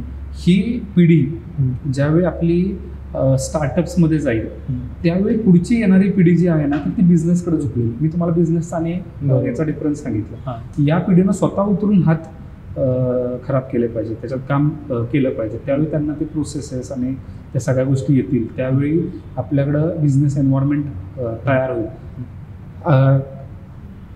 आपल्याकडची एक जात जमात फक्त जर बघितलं तर त्यांचा जास्त बिझनेसकडे कल असतो. मेजॉरिटी इंडिया जी आहे तर ती उलट नाही, एक जात जमात जी आहे त्यांचा बिझनेसकडे जास्त कल असतो, व्यवसायाकडे जास्त कल असतो.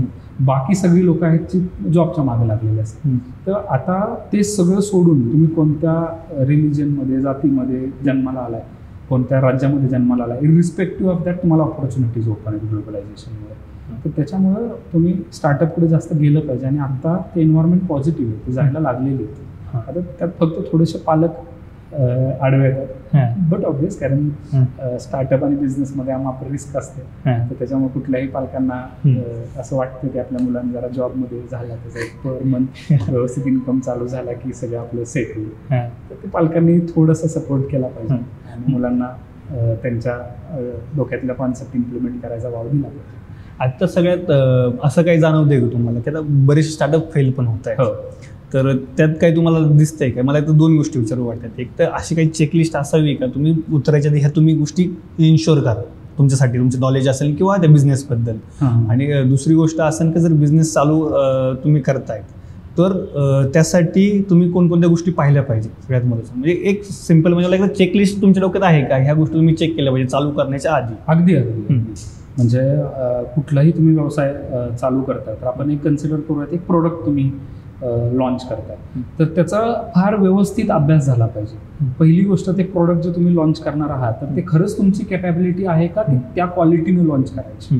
कारण जर तुम्ही क्वालिटी प्रोडक्ट लॉन्च केलं नाही तर ते मार्केटमध्ये किती टिकेल. जर तुम्ही लॉन्च केलं तर मार्केट त्याला ॲक्सेप्ट करेल का, ह्याचा तुमचा काय अभ्यास झालाय का. त्याच्यानंतर मार्केट जर ॲक्सेप्ट करेल तर मार्केट हे प्राईजवर फार जास्त व्हेरी होतं. म्हणजे तुम्ही कितीही सांगा की चायनीज माल वापरू नका, तो जो स्वस्त आहे मार्केट तेच वापरतं. तुम्ही अगदी कितीही सांगा चायना आपल्यावर वॉर करते, आपल्यावर अटॅक करते, तर 2-4 दिवस फक्त चायनीज माल कमी विकला जातो, त्यानंतर परत तो विकला जातो कारण कॉस्ट आहे. तर तुम्ही त्या कॉस्टला लॉन्च करू शकता का ज्या कॉस्टला मार्केट अफोर्ड करू शकतो, तेवढा कच्चा माल तुम्ही आणू शकता का, हे सगळं ह्याचा सगळ्याचा अभ्यास झाला पाहिजे. आणि याच्यावर सगळ्यात महत्त्वाचं परत येतो अकाउंट्सवर. ते सगळं गणित जुळत आहे. म्हणजे तुम्ही सगळं केलं की तुम्हाला तुमच्या खिशातले पैसे टाकायला लागतील तर तुम्हाला फायदा होईल. कारण जर तुम्हाला इनफ फायदा होत नसेल किंवा खिशातले पैसे टाकायला लागत असेल तर तुम्ही ते प्रोडक्ट किती दिवस चालवणार. तुम्हाला जोपर्यंत इनफ प्रॉफिट होत नाही तोपर्यंत तुम्ही ते प्रोडक्ट चांगल्या लेवलला रन करू शकत नाही. तर एवढा सगळा अभ्यास होणं फार गरजेचं आहे. म्हणजे त्या प्रॉडक्टबद्दल डिटेल स्टडी, म्हणजे कसा बनवायचा, मार्केटचा डिटेल स्टडी, कसा विकायचा, त्याच्यानंतर मार्केटला खरंच त्याची गरज आहे का आणि तुम्हाला कसा प्रेझेंट केला पाहिजे त्याला. म्हणजे बऱ्याचदा काही गोष्टी असतात की जी मार्केटला गरजच नव्हती आणि तरीही त्यांची मोनोपॉली झाली, जसे टूथपेस्टची. तर आपल्याकडं आधीही लोक त्यांचे दात काही सगळ्यांचे किडले होते असं नव्हतं. टूथपेस्ट यायच्या आधी कोळसा वापरत होते, मीठ वापरत होते, लिंबाच्या काड्या वापरत होते. पण त्याची जेन्युन गरज क्रिएट केली, म्हणजे एवढी गरज क्रिएट केली की जर कोणी आजकाल मीठ आणि कोळसा जर वापरायला लागला तर त्यालाकडे लोक बघून हसतील.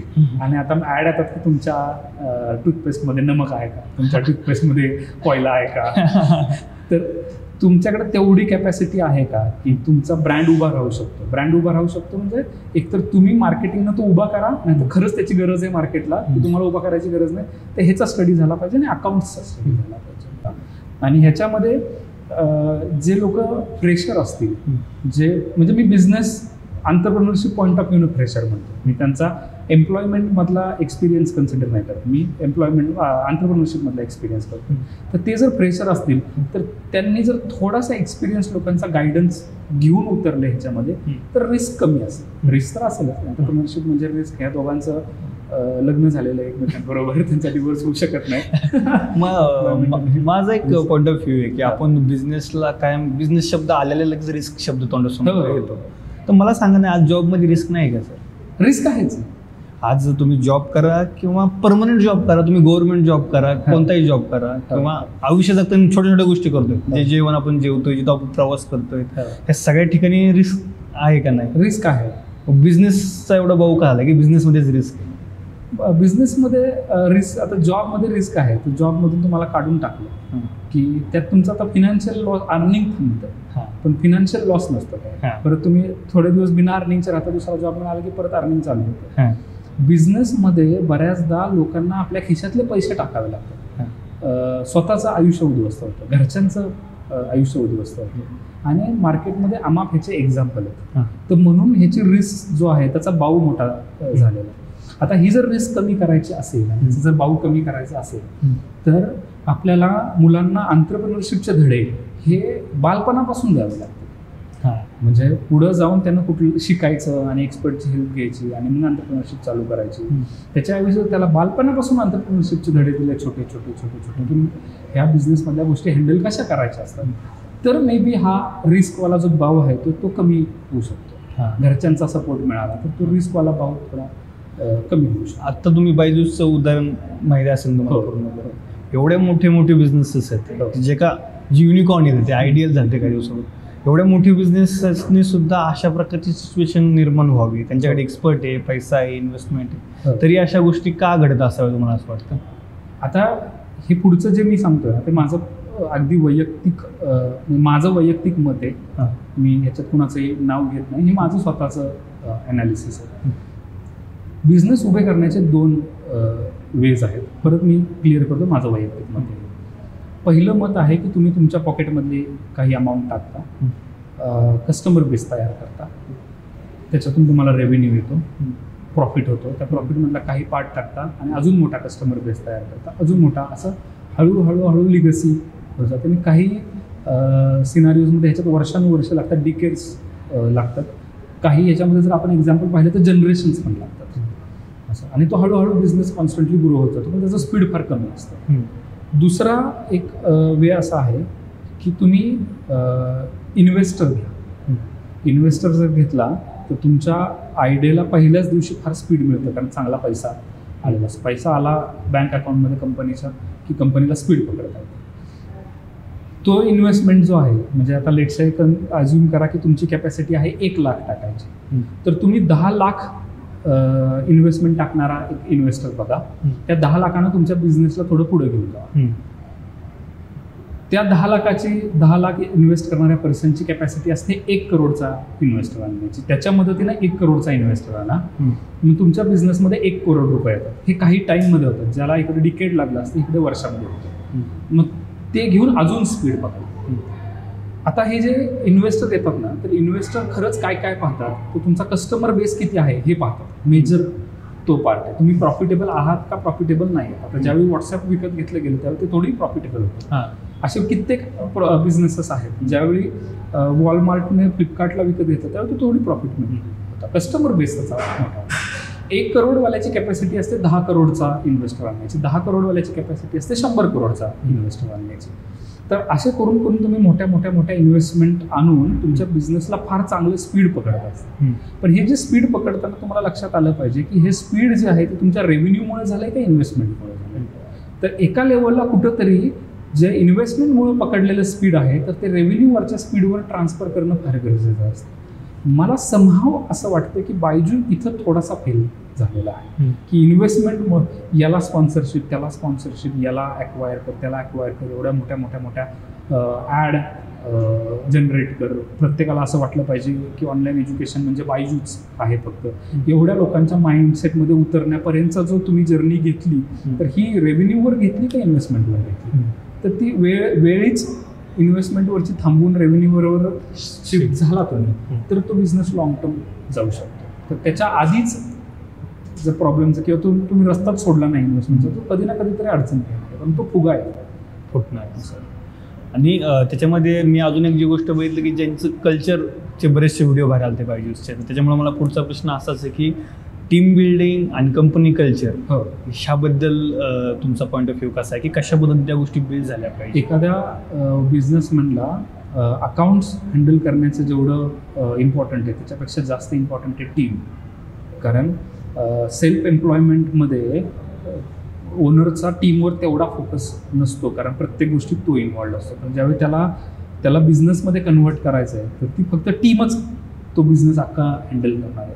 त्यामुळे टीम मॅनेज करणं फार गरजेचं असतं. तुमचं हायरिंग प्रॉपर होतं आहे का, तुमचं इव्हॅल्युएशन प्रॉपर होतं आहे का, फायरिंग प्रॉपर होतं आहे का, तुम्ही टीममधलं एन्व्हायरमेंट कसं ठेवलं, तुम्ही बायस आहात का, टीमबरोबर तेवढे तुम्ही ओपन अप आहात का, टीमचा तुमच्यावर विश्वास आहे का. म्हणजे तुम्ही ॲज अ बिझनेस ओनर तुम्ही एवढी विश्वासार्हता जपली पाहिजे की त्या टीमनं तुमच्यावर विश्वास ठेवला पाहिजे की कितीही डाऊन टाईम आला आहे ना, हा माणूस आहे ना पण बिझनेस व्यवस्थित चालणार आहे. तर एवढा बिझनेस तो माणूस कधीही पार्शालिटी नाही करणार आहे. म्हणजे जो काम करतो तो पुढे जातो, जो नाही काम करत तो मागे राहतो. एवढी टीमचा विश्वास असला पाहिजे. हे सगळं झाल्यानंतर त्या बिझनेसचं सक्सेस त्यावेळी असेल ज्यावेळी तुमचा टीमवर विश्वास बसेल की टीम आहे ना माझे, डोंट वरी, हा पुढे चालणार आहे. म्हणजे पहिला आहे की टीमनं तुमच्यावर विश्वास ठेवला पाहिजे. मग तुम्ही त्या टीमला असं ग्रूम केलं पाहिजे की तुम्ही त्या टीमवर विश्वास डोळे झाकून झोपला पाहिजे की येस माझी टीम आहे ना, डोंट वरी, सगळं व्यवस्थित हँडल करा. टीम बिल्डिंगमध्ये कोणकोणते ॲस्पेक्ट महत्त्वाचे जसं की त्यांचं ट्रेनिंग असेल किंवा बाकी इन टर्म्स ऑफ सॅलरीज असेल, इन्क्रिमेंट्स असेल, हे यामधले कोणते बेसिक ॲस्पेक्ट आहेत की ज्याच्यावरती रेग्युलरली काम करणं गरजेचं आहे टीम सेट होईपर्यंत. पहिलं तर हायरिंग करताना तुमचे पॅरामीटर फार क्लिअर असले पाहिजे. तुम्ही सिंगिंगसाठी सचिन तेंडुलकरला आणि क्रिकेटसाठी लता मंगेशकर यांना जर हायर करणार असाल तर तो आउटपुट नाही येणार. तर तुम्ही कोणत्या स्किलसाठी हायर करतात, त्यांचे काय स्किल्स आहेत ते मॅच झाल्यानंतरच हायरिंग झालं पाहिजे. त्याच्यासाठी तुमची हायरिंग प्रोसेस जी आहे ना तर ती गरज पडल्यानंतर हायरिंग, तर हे फार रिस्की असतं. तुमची हायरिंग प्रोसेस ही ऑनगोईंग असली पाहिजे. म्हणजे तुमच्याकडे गरज नसतानाही तुम्ही रेझ्युमी मागवताय, लोकांचे इंटरव्ह्यू घेताय आणि सिलेक्टेड रेझ्युमी बाजूला काढून ठेवताय. म्हणजे ज्यावेळी तुम्हाला गरज पडेल त्यावेळी तुम्ही त्यांना व्यवस्थित कॉन्टॅक्ट करू शकता. त्यामुळे तुमचं हायरिंग व्यवस्थित असलं पाहिजे. दुसरं, टीम कुठलीही तुम्हाला परफेक्ट मिळणार नाही 100%. काही स्किल्स अप असतील, काही स्किल्स डाऊन असतील. त्यामुळं टीमला ट्रेनिंग दिलं पाहिजे. आता हे ट्रेनिंग जे आहे ना, हे ट्रेनिंग फार कॉम्प्लिकेटेड गोष्ट आहे. म्हणजे बाहेरून कोणतरी तुम्ही आणाल आणि त्याला ट्रेनिंग देईल हे असंही असू शकतं. किंवा जास्त इफेक्टिव्ह ट्रेनिंग काय असतं माहिती आहे का, की त्या टीमला तेवढं फ्रीडम दिलं पाहिजे की तू कर, मी तुझ्या पाठीशी. आपण एक्सपेरिमेंट करून तर बघू, जास्तीत जास्त काय होईल, फेल होईल ना, तर एक्सपेरिमेंट करून तर बघू, तर त्याला थोडा वाव द्या. म्हणजे टीम मधले सगळे एक्सपेरिमेंट तुम्ही करताय आणि एक सेट असंच करायचं असतं असं टीमला सांगताय, त्यावेळी ती टीम तेवढ्या प्रभावी करणार नाही. ज्यावेळी तुम्ही टीमला फ्रीडम देताय की ठीक आहे तू एक्सपेरिमेंट कर, पण बघू, त्याच्यातून त्यांचं लर्निंग चालू आहे, हे दोन्ही दिले पाहिजे. म्हणजे इंडस्ट्रीचे स्टँडर्ड्स कोणाकडून तरी बाहेरून आणून पण शिकवले पाहिजे, हा पहिला, आणि त्यांना एक फ्रीडम दिलं पाहिजे. ठीक आहे, बऱ्याचदा टीम येऊन तुम्हाला सांगेल की सर हे असं नाही, आपण असा एक एक्सपेरिमेंट करून बघू. त्याला जर तुम्ही म्हणला गप्रे तुला नाही पण बऱ्याच वेळा केलं असं नाही, वर्कआउट होणार, शांत बस मी सांगतो तसं कर, तर त्या तिथं टीमचं लर्निंग थांबवलं तुम्ही. तर तुम्ही त्याला सांगा हे बघ राजा, मी हे असं करून पाहिलं होतं, हे वर्कआउट नाही झालं, तर तुला असं वाटतं का की हे खरंच वर्कआउट होऊ शकतं, किंवा तुझ्याकडं काही अशी कॉन्सेप्ट आहे का की ह्याच्यात थोडंसं मॉडिफाय जर केलं काहीतरी तर ही कॉन्सेप्ट वर्क, मग तो विचार करायला लागतो, मग तो शोधतो बाहेर आणि मग तुम्हाला येतो. मग त्यावेळी तो खुशही असतो की येस माझा से जो आहे ना कंपनीत महत्त्वाचा आहे. म्हणजे तो जर एखाद्या कामावर दिवस रात्र काम, एखाद्या गोष्टीवर एखाद्या टास्कवर तो दिवस रात्र काम करतोय आणि त्याचा सेज तुम्ही विचारात घेत नाही, तर तो किती प्रोडक्टिव्हली काम करेल. त्याचा जर से विचारात घेतला तर तो फुल 100% टाकून त्याच्यात काम करायला आणि मग तुम्ही सक्सेसकडे जाऊ शकता. त्यामुळे टीम ट्रेनिंग याला एका आस्पेक्टनं नाही पाहिलं पाहिजे की आम्ही बाहेरून कोणतरी आणलं आणि त्यांना ते स्किल्स दिले. ते फ्रीडम, ते एक्सपेरिमेंट्स, त्याच्यातून आलेलं नॉलेज, ह्याला एक फार मोठा आस्पेक्ट म्हणून कन्सिडर केला पाहिजे. त्यामुळे टीम स्किल अप होणं हे फार गरजेचं आहे. एखाद्या वेळी ह्या सगळ्या एक्सपेरिमेंटमध्ये टीम चुकते पण, आणि मग तुम्ही टीम चुकल्यानंतर तुम्ही किती आवेशानं चिडताय टीमवर, तर हे डिसाईड करतं की तुम्ही किती मुरलेले बिझनेसमॅन आहात. जर तुम्ही सटकन तुमचं तोंड उघडतंय, पटापट ओरडताय त्यांच्यावर, तर ते एक्सपेरिमेंट नाही करणार आहेत पुढे, ते फक्त तुम्ही जेवढं सांगितलं तेवढंच करणार आहे. तर त्याच्यामुळं टीमला तेवढा फ्रीडम द्या, त्यांच्यावर चिडू नका, त्यांना त्यांचं लर्निंग करा. आणि मग लास्ट पार्ट येतो टीमचं इव्हॅल्युएशन. तुम्ही टीमला व्यवस्थित जर इव्हॅल्युएट करत असाल तर फेअर कॉम्पिटिशन राहतं. आणि इव्हॅल्युएट करण्यासाठी माझं मागासचं स्टेटमेंट, मोजलं पाहिजे, प्रत्येक गोष्ट जी आहे ती मोजली पाहिजे. तर तुम्ही इव्हॅल्युएट कसं करता, तुम्हाला good morning, good afternoon, good evening म्हणतो, जेवला का सर, आहे का व्यवस्थित, सर बरं झालं, व्यवस्थित झालं, असं सगळं म्हणतो, तो चांगला एम्प्लॉई का जो तुम्हाला आकडे दाखवतो तो चांगला एम्प्लॉई. तर त्याच्यामुळे good morning, good afternoon, birthday विशेष आणि ह्याच्यावर तुम्ही रिलाय राहू नका. जो तुमच्या समोर फार गोड गोड बोलतोय त्याच्यावर रिलाय राहू नका. तुम्ही आकड्यांवर रिलाय, आकडे कधी खोटं बोलत नाही. त्याच्यामुळे प्रत्येक गोष्ट मोजली पाहिजे आणि त्या मोजलेल्या गोष्टींवरच इव्हॅल्युएशन झालं पाहिजे. माझ्या फेवरेट स्टाफला जरा 1-2% जास्त येईल असं ज्या दिवशी तुम्ही कराल त्यावेळी ती टीम डिस्टर्ब होते. टीमला माहीत असलं पाहिजे की फेअरच चान्स मिळणार. सुप्रीम कोर्ट आहे, तो जर बिझनेसचा ओनर आहे तर तो त्या बिझनेसचा सुप्रीम कोर्ट आहे. त्याच्याकडे गेल्यानंतर त्याला डोळ्याला पट्टी बांधलेली आहे, तर तो कुणाकडेही बघून न्याय देत नाही, तो आकड्यांकडे बघून व्यवस्थित न्याय देतो. त्यावेळी ती टीम व्यवस्थित ग्रो करते. टीमला एखाद्याला जर तुम्ही पनिश करताय तर त्याला पनिश करण्याच्या आधी, पनिश हा वर्डच चुकीचा आहे बरं, पनिशमेंट नसली पाहिजे, समज असली पाहिजे. जर तुम्ही समज देताय तर त्याला ती का देताय हे आधी पटलेलं असलं पाहिजे. जर तुम्ही एखाद्याला समज दिली, एखाद्याला काहीतरी शिकवलं किंवा एखाद्यावर चिडला, ओरडला, त्याला समजावून काहीतरी सांगितलं आणि त्याला त्याचं कारणच माहीत नाही, मग तो म्हणतो अरे काय काय उगत चाललंय, मी सगळं काम व्यवस्थित करतो तरी माझ्यावर हे दरवेळी येणारच आहे. तर त्याला आधी त्याच्याकडून काय चुकलंय किंवा त्यांना काय करणं एक्सपेक्टेड होतं ते त्याला समजावून सांगा आणि मग 2 गोष्टी शिकवा, तर तो त्याला पॉझिटिव्हली घेईल.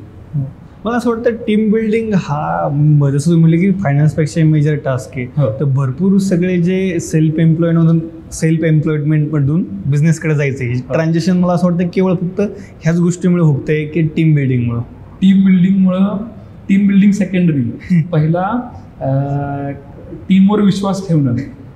गल्ल्याच्या चाव्याच जात नाहीत हातात, शटरची चावी दिली जात नाही. बँक अकाउंट जे आहे तर प्रत्येकाचं कुठेही तुम्ही सांगा, कुठेही गेल्यानंतर असं असतं की बँक अकाउंट हे ओनरनंच हँडल केलं पाहिजे. तर बँक अकाउंट देण्याची हिंमत तर झाली पाहिजे टीमकडं की बँक अकाउंट त्यांच्या हातात देणं. तर त्याच्यामुळे टीमकडे तुम्ही जोपर्यंत हँडओव्हर करणार नाही तोपर्यंत त्या टीमचा काय उपयोगच नाही. मग ते टीम बिल्डिंगचा उपयोग काय, जर तुम्ही प्रत्येक गोष्ट तुम्हीच अप्रूव्ह करून पुढे पाठवत असाल मग त्या टीमचा उपयोग. पण कुठेतरी असं होतं का की जसं तुम्ही जर स्वतः ते काम करताय तर तुम्हाला एक सवय लागली असते की जर तुम्ही जर तिथं बसलेले असते ना, हा डिसिजन मी अजून लई बेटर असता. म्हणजे ज्यावेळेस आपण तो टीमवर सोडतो तो तुम्हाला तो ऍक्सेप्ट करावा लागतो. 100% म्हणजे 70% केला ना ठीक आहे. लहान घरात लहान मुले 4 वर्षाचं त्याला आमरस केलाय. हे रिअल एक्झाम्पल माझ्या घरातलं.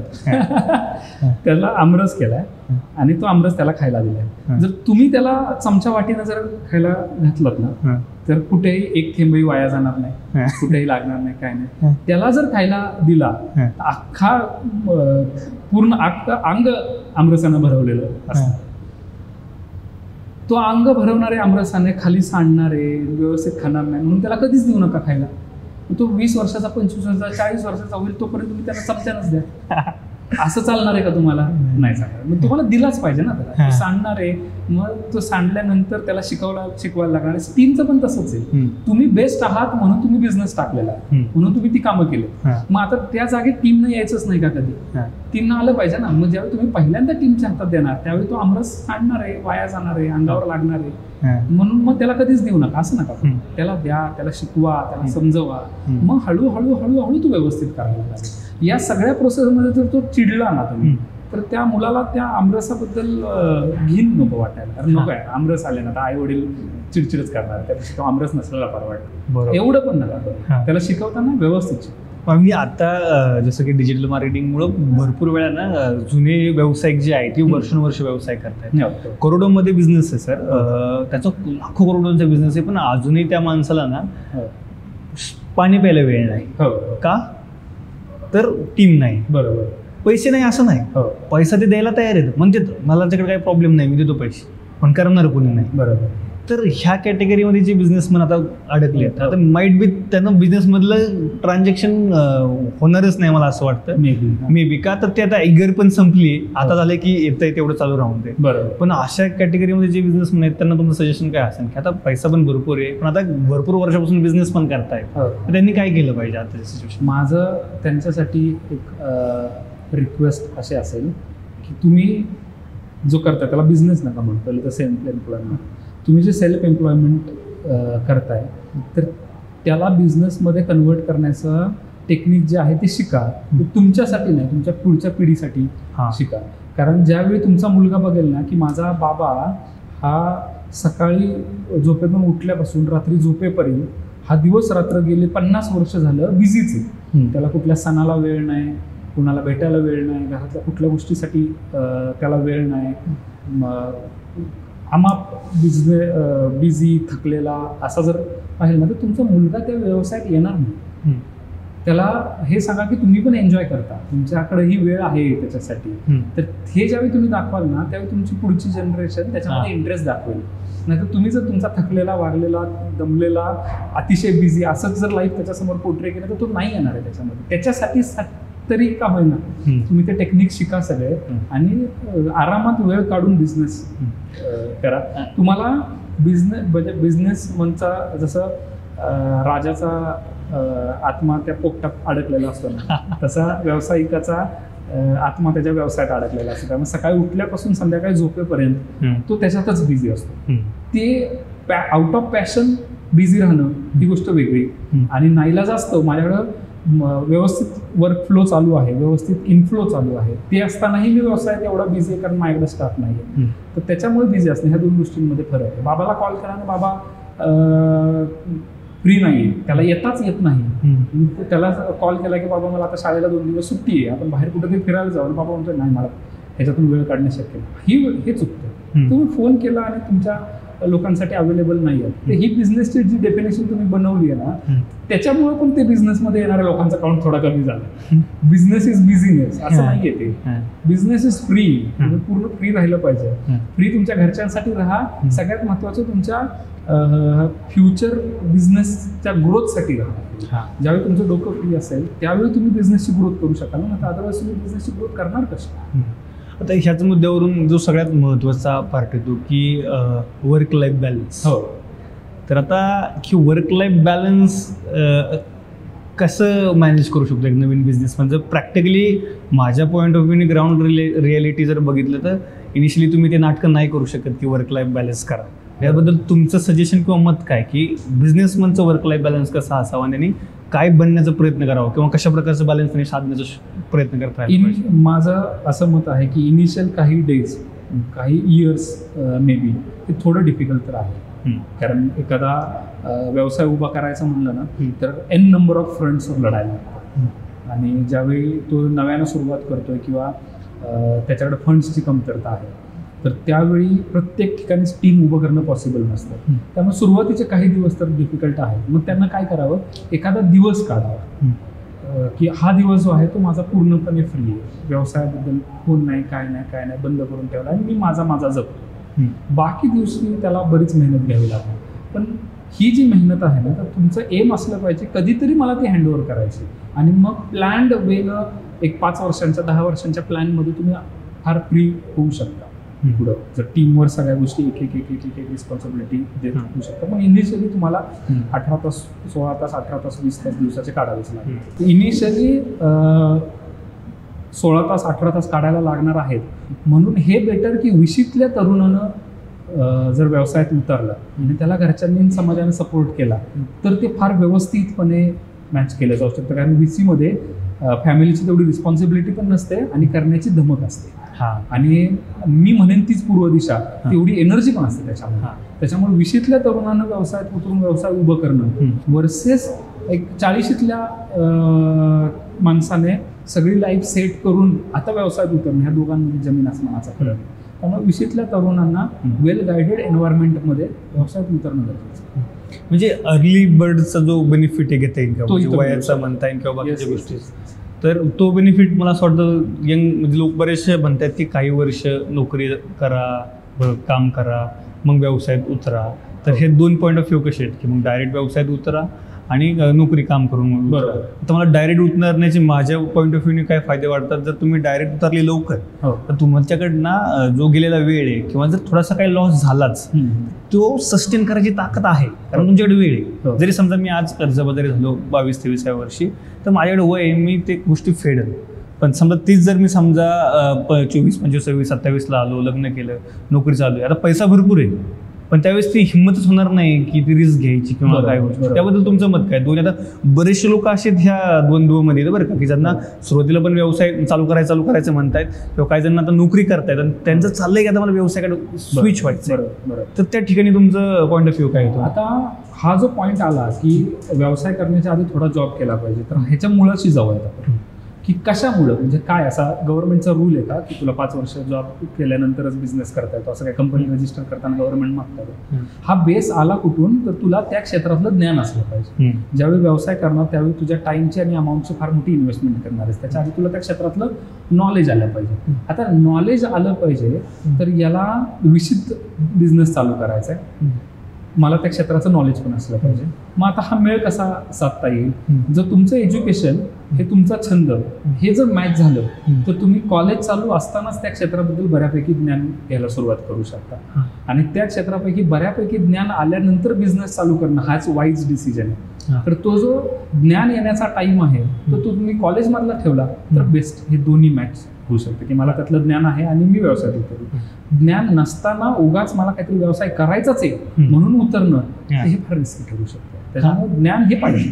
आता एकतर जॉब करून करा किंवा मग कॉलेज चालू असताना पार्ट टाइम जॉब करून करा किंवा मग कॉलेज चालू असताना पार्ट टाइम जॉबमध्ये जर नाही जमलं तर मग लिटरली 1-2 वर्ष काहीतरी जॉब करा त्या क्षेत्रात. मग आता मध्ये म्हणजे आता जस्ट माझ्या डोक्यात एक कॉन्सेप्ट आलती की हा प्रश्न मला तुम्हालाच विचारतो डायरेक्टली की असं काही आहे का स्वतःनी विचारलं पाहिजे की मी बिझनेससाठी बनलोय का नाही बनलो. म्हणजे असं काही असतं का की पर्टिक्युलर टाईप ऑफ लोक हे बिझनेससाठी बनलेले असतात आणि ते खूप चांगला बिझनेस करू शकतात आणि पर्टिक्युलर टाईप ऑफ हे खूप चांगला नोकरी करू शकतात किंवा त्यांना तेच बेटर राहील त्यांच्या पर्सनॅलिटीसाठी? याबद्दल तुमचं मत काय? नाही, मला असं अजिबात वाटत नाही की पर्टिक्युलर लोक व्यवसायासाठीच जन्माला आलेत आणि पर्टिक्युलर लोक ही नोकरीसाठीच जन्माला आलेत असं मला अजिबात वाटत नाही. व्यवसायामध्ये उतरण्यासाठी प्रॉब्लेम सॉल्विंग हे फार मोठं चॅलेंज असतं. व्यावसायिकाच्या समोर प्रत्येक पावलागणीच प्रॉब्लेमचे रांग मांडून बसलेले असतात. तर ते तुम्हाला तुमचा मेंटल पेशन्स ठेवून at a time n number of problem solve करता येत आहेत का, तर हे चेक करणं गरजेचं आहे. पॅशन आहे का, जसं आपण बाकीचे बरेच पॅरामीटर्स पाहिले त्यातला हा एक पॅरामीटर पाहिला पाहिजे की प्रॉब्लेम सॉल्विंग आहे आणि जर असेल तर तुम्ही त्या व्यवसायामध्ये जाऊ शकता, नसेल तर ते डेव्हलप करून जाऊ शकता. म्हणजे प्रॉब्लेम सॉल्व्हिंग हे कुठलाही मूल जन्माला येतानाच घेऊन येतं असं नाही. तुम्ही मूल जसं मोठं होत जातं तसं त्याच्या आयुष्याबद्दलचे निर्णय हे आई वडील घेतात का तो घेतो, तिथून लक्षात येतं की त्याचा प्रॉब्लेम सॉल्व्हिंग कुठपर्यंत आलेला आहे. तर वेल इन ॲडव्हान्स आई वडिलांनी प्रॉब्लेम सॉल्व्हिंग हे मुलाकडे दिलं पाहिजे हळूहळू. मग त्याला तो एक्सपिरियन्स येतो. बऱ्याचदा आई वडील हे प्रॉब्लेम सॉल्व्हिंग मुलाकडे देतच नाही, चुकतील तर प्रॉब्लेम काय. तर तुम्ही जर फार लहानपणापासून मुलांना प्रॉब्लेम सॉल्व्हिंग दिलं आणि निर्णय कसे घ्यायचे असतात, म्हणजे जोशमध्ये जाऊन निर्णय तुझा नसला पाहिजे. ज्यावेळी तो निर्णय घ्यायची वेळ येते त्यावेळी मुलगा मी ज्यावेळी म्हणतो त्यावेळी मुलगा मुलगी दोन्हीसाठी ॲप्लिकेबल. तर तो धीरगंभीर होऊन व्यवस्थित विचार करून निर्णय घेतोय का, जर तसं असेल तर हळूहळू तो डेव्हलप होतो आणि तो प्रत्येक माणूस हा प्रॉब्लेम बिझनेस करण्यासाठी रेडी आहे. जॉब करतानाही प्रॉब्लेम सॉल्व्हिंग लागतंच. कॅटेगरी वेगवेगळी आहे असं मला वाटत नाही. प्रॉब्लेम तुमच्या समोर आला, तुम्हाला अपयश आलं किंवा फार मोठा प्रॉब्लेम आला, मग त्याच्यानंतर तुम्ही खचून जाता का लढता याच्यावर डिसाईड होतं की तुम्ही बिझनेसमध्ये आणि व्यवसायामध्ये आणि नोकरीमध्ये दोन्हीमध्येही किती पुढे जाणार आहात का अलीकडेच थांबणार आहात हे त्याच्यावर डिसाईड होतं. मला असं नाही वाटत की ही कुठली वेगळी कॅटेगरी, बिझनेस करणारे लोक वेगळे आणि जॉब करणारे वेगळे, असं काही कुठली. मार्क झुकरबर्ग त्याच्या एका स्पीचमध्ये म्हटलं होतं की तुम्ही सुरू करा, जी कोणती गोष्ट तुमच्या डोक्यात आयडिया आहे ती सुरू करा. तुम्हाला 100, जसं आपण हा एक मुद्दा बोललोय की पहिल्या त्याबद्दलची पूर्ण माहिती पाहिजे. प्लस ॲडिशनली मला असं वाटतं की कितीही प्रयत्न केला तर 100% तुम्हाला माहिती नाही कळणार आहे बिझनेसबद्दल आधीच, म्हणजे ऑन पेपर किंवा रिसर्च नाही, बस एक ओव्हरव्ह्यू येणार आहे. जसे जसे तुम्ही पाऊल पुढे टाकत जाता आणि त्यावेळेस तुम्हाला ते प्रॉब्लेम्स येतील आणि त्यावेळेस तुम्हाला त्या गोष्टी सॉल्व्ह करून पुढे जायचं आणि बिझनेस ह्याच पद्धतीने तुम्हाला नेता येणार. आणि अजून एक जी गोष्ट आहे की बिझनेसला असं काय असतं, जेव्हा नोकरीला समजा एखाद्याचं पॅकेज झालं ठीक आहे 15 लाख रुपये, आता ओके सेट. बिझनेसचा असा काही माइंडसेट असू शकतो की हा 50 कोटीची कंपनी बनवली, माझा रेव्हेन्यू नेट दर महिन्याला 10 करोड माझ्या खिशात येत आहेत, तर आता मला बस असं काही बिझनेसमध्ये करता येतं का? कारण मला असं वाटतं की बिझनेस हे झाडासारखं आहे, हे कायम वाढतंच पाहिजे आपण जोपर्यंत जगतो तोपर्यंत. त्यात तुमचं मत काय आहे? माझं म्हणणं असं आहे की मी तो बिझनेस इमॅजिन करतोय की ज्याच्यामध्ये एक सर्व्हिस आहे ज्याचा समाजाला फायदा होतो किंवा एक प्रोडक्ट आहे ज्याचा समाजाला फायदा होतो. आत्ता तुम्ही एका छोट्या स्केलवर केलेले आहात आणि फायनान्शियली तुम्ही खुश आहात, सॅटिस्फाय झालेले आहात. आता बिझनेसची ग्रोथ तुम्ही थांबवताय किंवा तुम्ही असं म्हणताय की ठीक आहे एवढं जे आहे तेच मला योग्य आहे, तर तसं नका थांबू. कारण जर तुमची प्रोडक्ट, तुमचं सर्व्हिस हे खरंच समाजाच्या फायद्याचं असेल ना, तर आज तुम्ही X नंबर ऑफ लोकांना सर्व्हिस देत असाल तर ते वाढवा, 2x करा, 4x करा, अजून जास्त लोक त्याच्यातून बेनिफिट घेतील, ते वाढवा. आणि तुम्हाला जर वरचे पैसे नको असतील मग डोनेट करा ना, आपल्याकडे बऱ्याच संस्था आहेत त्यांना डोनेट करा, पण थांबू नका. जर तुमची खरंच कॅपॅसिटी आहे तर थांबू नका. तुम्ही चांगलं प्रोडक्ट, चांगलं सर्व्हिस तयार केली, मग आता थांबू. बिझनेस जर्नीमध्ये सगळ्यात एखादा खराब दिवस आठवतोय का, की ह्या दिवशी असं वाटत होतं की हा फारच खराब दिवस माझ्या आयुष्यात आला बिझनेस जर्नीमध्ये? आयुष्यातला नाही म्हणू शकत, पण त्या बिझनेसच्या जर्नीमध्ये असं वाटतं की हा दिवस त्या दिवशी भीती वाटली, खराब वाटली किंवा स्वतःवरचा बिझनेस करण्याबद्दलचा विश्वास उडाला होता त्या दिवशी? भीती वाटली, असे बरेच इन्सिडेन्सेस आहेत. खराब वाटला समहाव, म्हणजे मी ह्याच्यात काहीच खोटं सांगत नाही आहे, पण मला स्वतःलाच असं ट्रेन करून घेतलेलं आहे की खराब नाहीच वाटून घ्यायचं कशाचं. जे संकट आलं तर तिथं फक्त इमॅजिन कर की आता याला संधीमध्ये कसा कन्वर्ट करू शकतो. म्हणजे तू खराब वाटलं त्याच्यात डिप्रेस होऊन त्याच्यात वेळ वाया घालू नको, ही वेळ परत नाही येणार आहे. असे प्रॉब्लेम रोज रोज यायला लागले तर बिझनेस बंद पडणार आहे. त्यामुळे हे प्रॉब्लेम जे आहेत, म्हणजे तुझ्यावर प्रॉब्लेम्स आलेले आहेत, जे संकट आलेले ती रेअर आहेत. ते अशी मोठी मोठी संकट आली ना ती काय रोज येत नाहीत. तर तू आलंय आता तर त्याच्या ऑपॉर्च्युनिटीचा फायदा घे आणि ह्याच्यातून कसा मार्ग काढता येईल हे विचार कर. त्याच्यातून तुला बऱ्याच मोठ्या चांगल्या चांगल्या संधी पण मिळतील. आता हा प्रॉब्लेम फक्त तुझ्यावरच आलाय का, तर मग बाकी लोक कसे हँडल करतायत ते चेक कर. जर हा प्रॉब्लेम सगळ्यांवरच आलाय तर तूच पायोनियर होणं ह्याच्या सोल्युशनचा. तुला त्याचा फायदा होईल. तर ह्याच्यात वेळ घालव. तू उगाच डिप्रेस होऊन विचार करण्यात आणि मी बिझनेस करू शकतो का आणि नाही करू शकतो. तू नाही करू शकत तर ह्या जगातलं कोणीच नाही करू शकत. त्यामुळे तू उगाच टेन्शन घेऊ नको. सगळे तुझ्यासारखेच आहेत. कोणी तुझ्यापेक्षा फार ग्रेट नाहीये आणि तू काय सगळ्यांपेक्षा फार ग्रेट नाहीस. त्याच्यामुळे तू विचार करू नकोस मी करू शकतो का, मी यासाठी बनलोय का, काय उगाच टाइम वेस्ट करू नको. रेअर टाइम आहे, पटकन ऑपॉर्च्युनिटी घे आणि काहीतरी असं डोकं लाव की ह्या सगळ्या गर्दीतनं बाजूला जा आणि त्या संधीचा फायदा उठव. भीती वाटली बऱ्याचदा, बरेच असे इन्सिडेंट्स होते की ज्याच्यामध्ये भीती वाटली. भीती वाटण्याचं सिम्पल रिलेशन जे आहे ना ते बँक बॅलन्सशी असतं. म्हणजे ज्यावेळी तुमचा बँक बॅलन्स फार तगडा असतो ना तर त्यावेळी तुम्हाला भीती फार कमी वाटते. म्हणजे असं असतं की ठीक आहे यार, काय प्रॉब्लेम आला तर मी हँडल करून घेईन. जसं तुमचा बँक बॅलन्स कमी कमी कमी कमी व्हायला लागतं तसं तुमचा BP वाढायला लागतो. कारण काही गोष्ट करायची म्हणजे तुमच्याकडे फंड्स अवेलेबल असले पाहिजे. तर त्याच्यामुळे बँक बॅलन्स हा एक फॅक्टर असतो आणि दुसरा असतो एक्सपिरियन्स. जसा एक्सपिरियन्स वाढत जातो तसं तुमचं मन सांगतं अरे हा प्रॉब्लेम आलाय ना, असे ह्याच्यासारखे 50 प्रॉब्लेम माझ्या इतिहासात मी हँडल केलेले. मग ती हळूहळू भीती वाटायची. आणि चांगली मुवमेंट कधी होती सगळ्यात जास्त स्वतःवरती प्राऊड वाटलं अशी काही मुवमेंट झाली का रे वा ही मी गोष्ट करतोय बरं वाटतंय मला? बरेच इन्सिडेन्सेस आहेत असे, बरेच म्हणजे बरेच इन्सिडेन्सेस आहेत की आता स्टाफ पहिलं कन्सिडर करूयात की बऱ्याचदा मला स्टाफ आणि हा माझ्यासाठी फार कॉमन एक्सपिरियन्स आहे की कधीही कुठली फार मोठी चॅलेंजिंग गोष्ट असेल तर माझा स्टाफ मला येऊन सांगतो सर तुम्ही नका टेन्शन घेऊ आम्ही आहोत. तर त्यावेळी मनाला एक बरं वाटतं यार, म्हणजे अशी एक टीम तयार झाली की जी लोक कुठलंही संकट माझ्यावर, कुठलंही टास्क माझ्यावर येण्याच्या आधी ते झेलायला तयार असतात. त्यांना आधीच लक्षात येतं की सरांच्या डोक्यात आता काहीतरी गोंधळ चाललेला आहे, तर सरांबरोबर उभं राहणं गरजेचं आहे. तर अशी टीम आहे तर ते फार भारी वाटतं. त्याच्यानंतर असे बरीच लोक आहेत की मी व्यवसाय करतोय म्हणून त्यांचं घर ट्रॅकवर आलं, हा एक आतून आनंद देणारी गोष्ट असते. कस्टमरबद्दल बोलायचं झालं म्हणजे आता माझ्या करंट ट्रेनिंग अँड प्लेसमेंट बिझनेसबद्दल जर बोलायचं झालं तर असे अमाप लोक आहेत की ज्यांची मी लिस्टच तुम्हाला देऊ शकतो.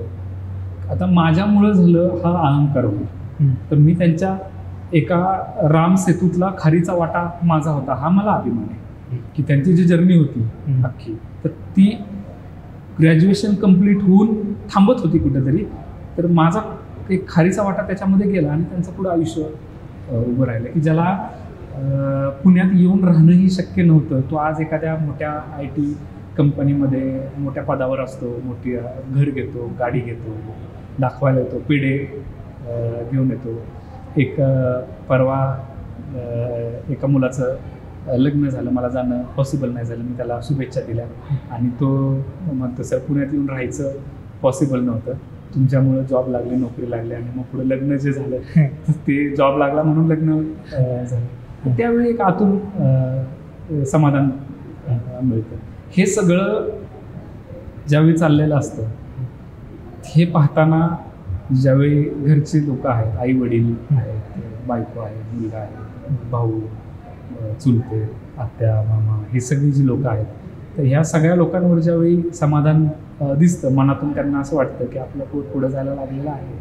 बायकोला वाटतं की आपला नवरा जरा चांगलं काहीतरी करतो, ते जरा जास्त समाधान असतं. ते त्यांच्या चेहऱ्यावर असं हळूहळूचपणे बघायचं चेहरे टेन्शनमध्ये आहेत का समाधानात समाधानात आहेत. त्यावेळी त्या सगळा जो अख्खा बाजार मांडलेला असतो तर त्याचं कुठंतरी चीज झालं असं वाटतं. ज्यावेळी असं वाटतं की भावाला वाटतं की माझा भाऊ पुढे चाललाय, बहीण म्हणते माझा भाऊ पुढे चाललाय, बाप अभिमानानं सांगतो, त्यावेळी ते वाटतं की ही स्टेज अशी येते की ज्यावेळेस आपल्या त्या बेसिक पैशाची रिक्वायरमेंट संपली की आता मी करतोय मी तर कमवणारच, त्यानंतर जाऊन ह्या गोष्टी अनुभवायला ह्या गोष्टी एक्सपिरियन्स देतात आणि मग नंतर एका टाइम नंतर तीच गोष्ट आनंद राहते. कारण आपल्याला माहिती पैसा येतोय, नेमकं आकडे फिरतायत, आकडे जात आहेत, बरोबर. त्यानंतर सगळ्यात जास्त मोटिवेशन आनंद हाच गोष्ट असते.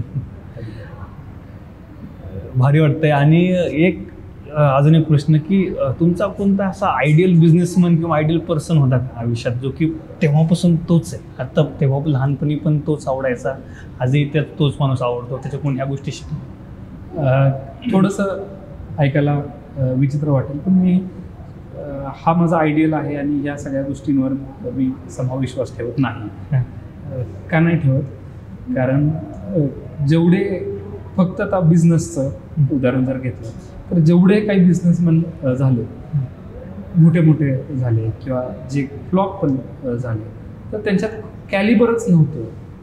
एकामध्ये काहीच कॅलिबर नव्हतं आणि एकामध्ये फारच सगळ्यात जास्त कॅलिबर आहे असं ॲज्युम करणं थोडंसं चुकीचं आहे. म्हणजे आता एक एक्झाम्पल घेऊयात आपण की रतन टाटांनाच आयडियल मानलं, ते बेस्टच आहेत, म्हणजे देवाचा अवतार त्यांना म्हणू शकतो आपण, पण ते कधी चुकणार नाहीत असं नाही.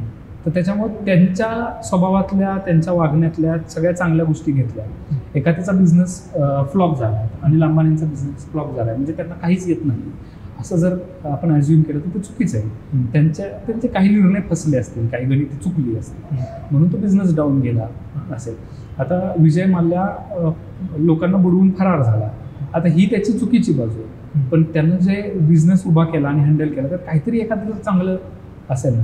तर मी म्हणतोय की एकाला कोणाला तरी आयडियल मानून त्याला फॉलो करण्याच्या ऐवजी आपण सगळ्यांचा स्टडी करून सगळ्यांच्यातलं थोडं जर चांगलं घेतलं तर ते जास्त फायद्याचं असेल. ज्या कुठल्या व्यवसायामुळे दोन गोष्टी अचीव होतात, समाजाचं भलं होतं आहे आणि प्रॉफिट अर्न करतो. बिझनेस म्हणजे प्रॉफिट अर्न ह्याला कुठंही आपल्याला नाकारून चालणार नाही.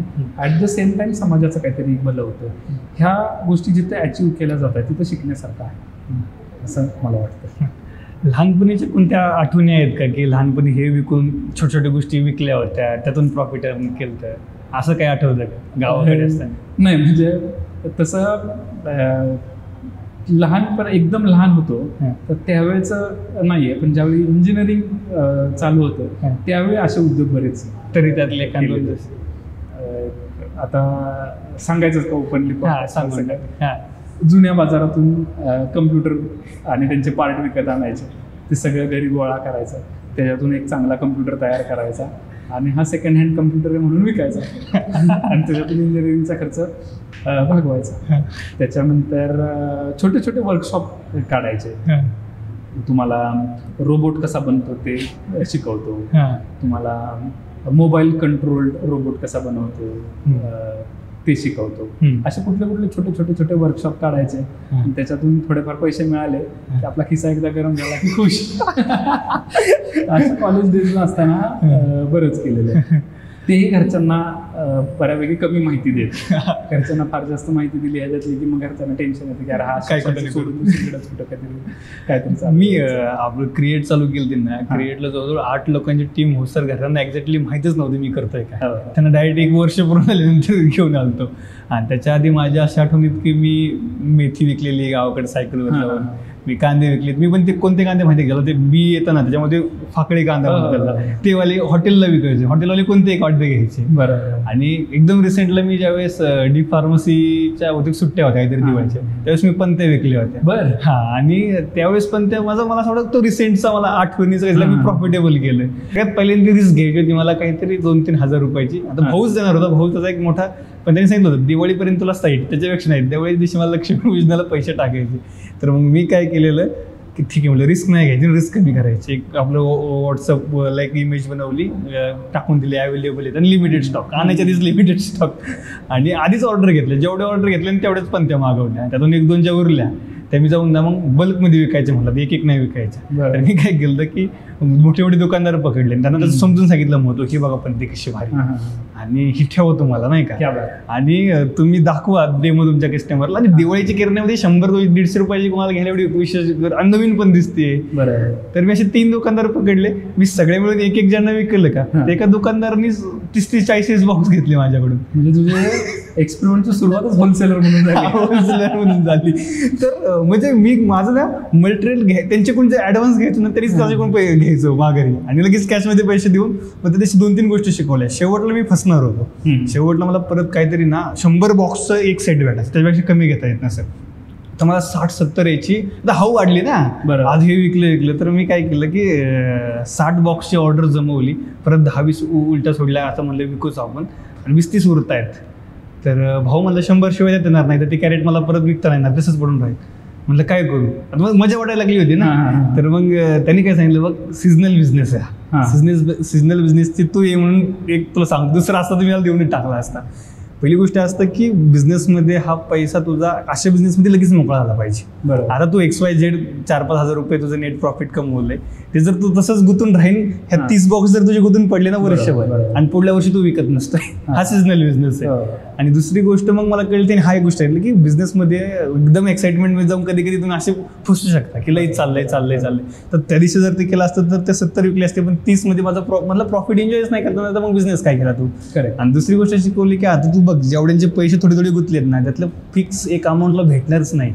एक्झॅक्टली ती नाही भेटली. अजून माझ्याकडे लिस्ट आहे त्यांची सगळ्यांची नाव, कोणाकडे मित्रच देतोय जवळ, अरे तुझ्याकडे 120 येतो बरं का, तुझ्याकडे 130 येतो, पण लक्षात आहे समोर आल्यानंतर तो आकडा समोर येतो.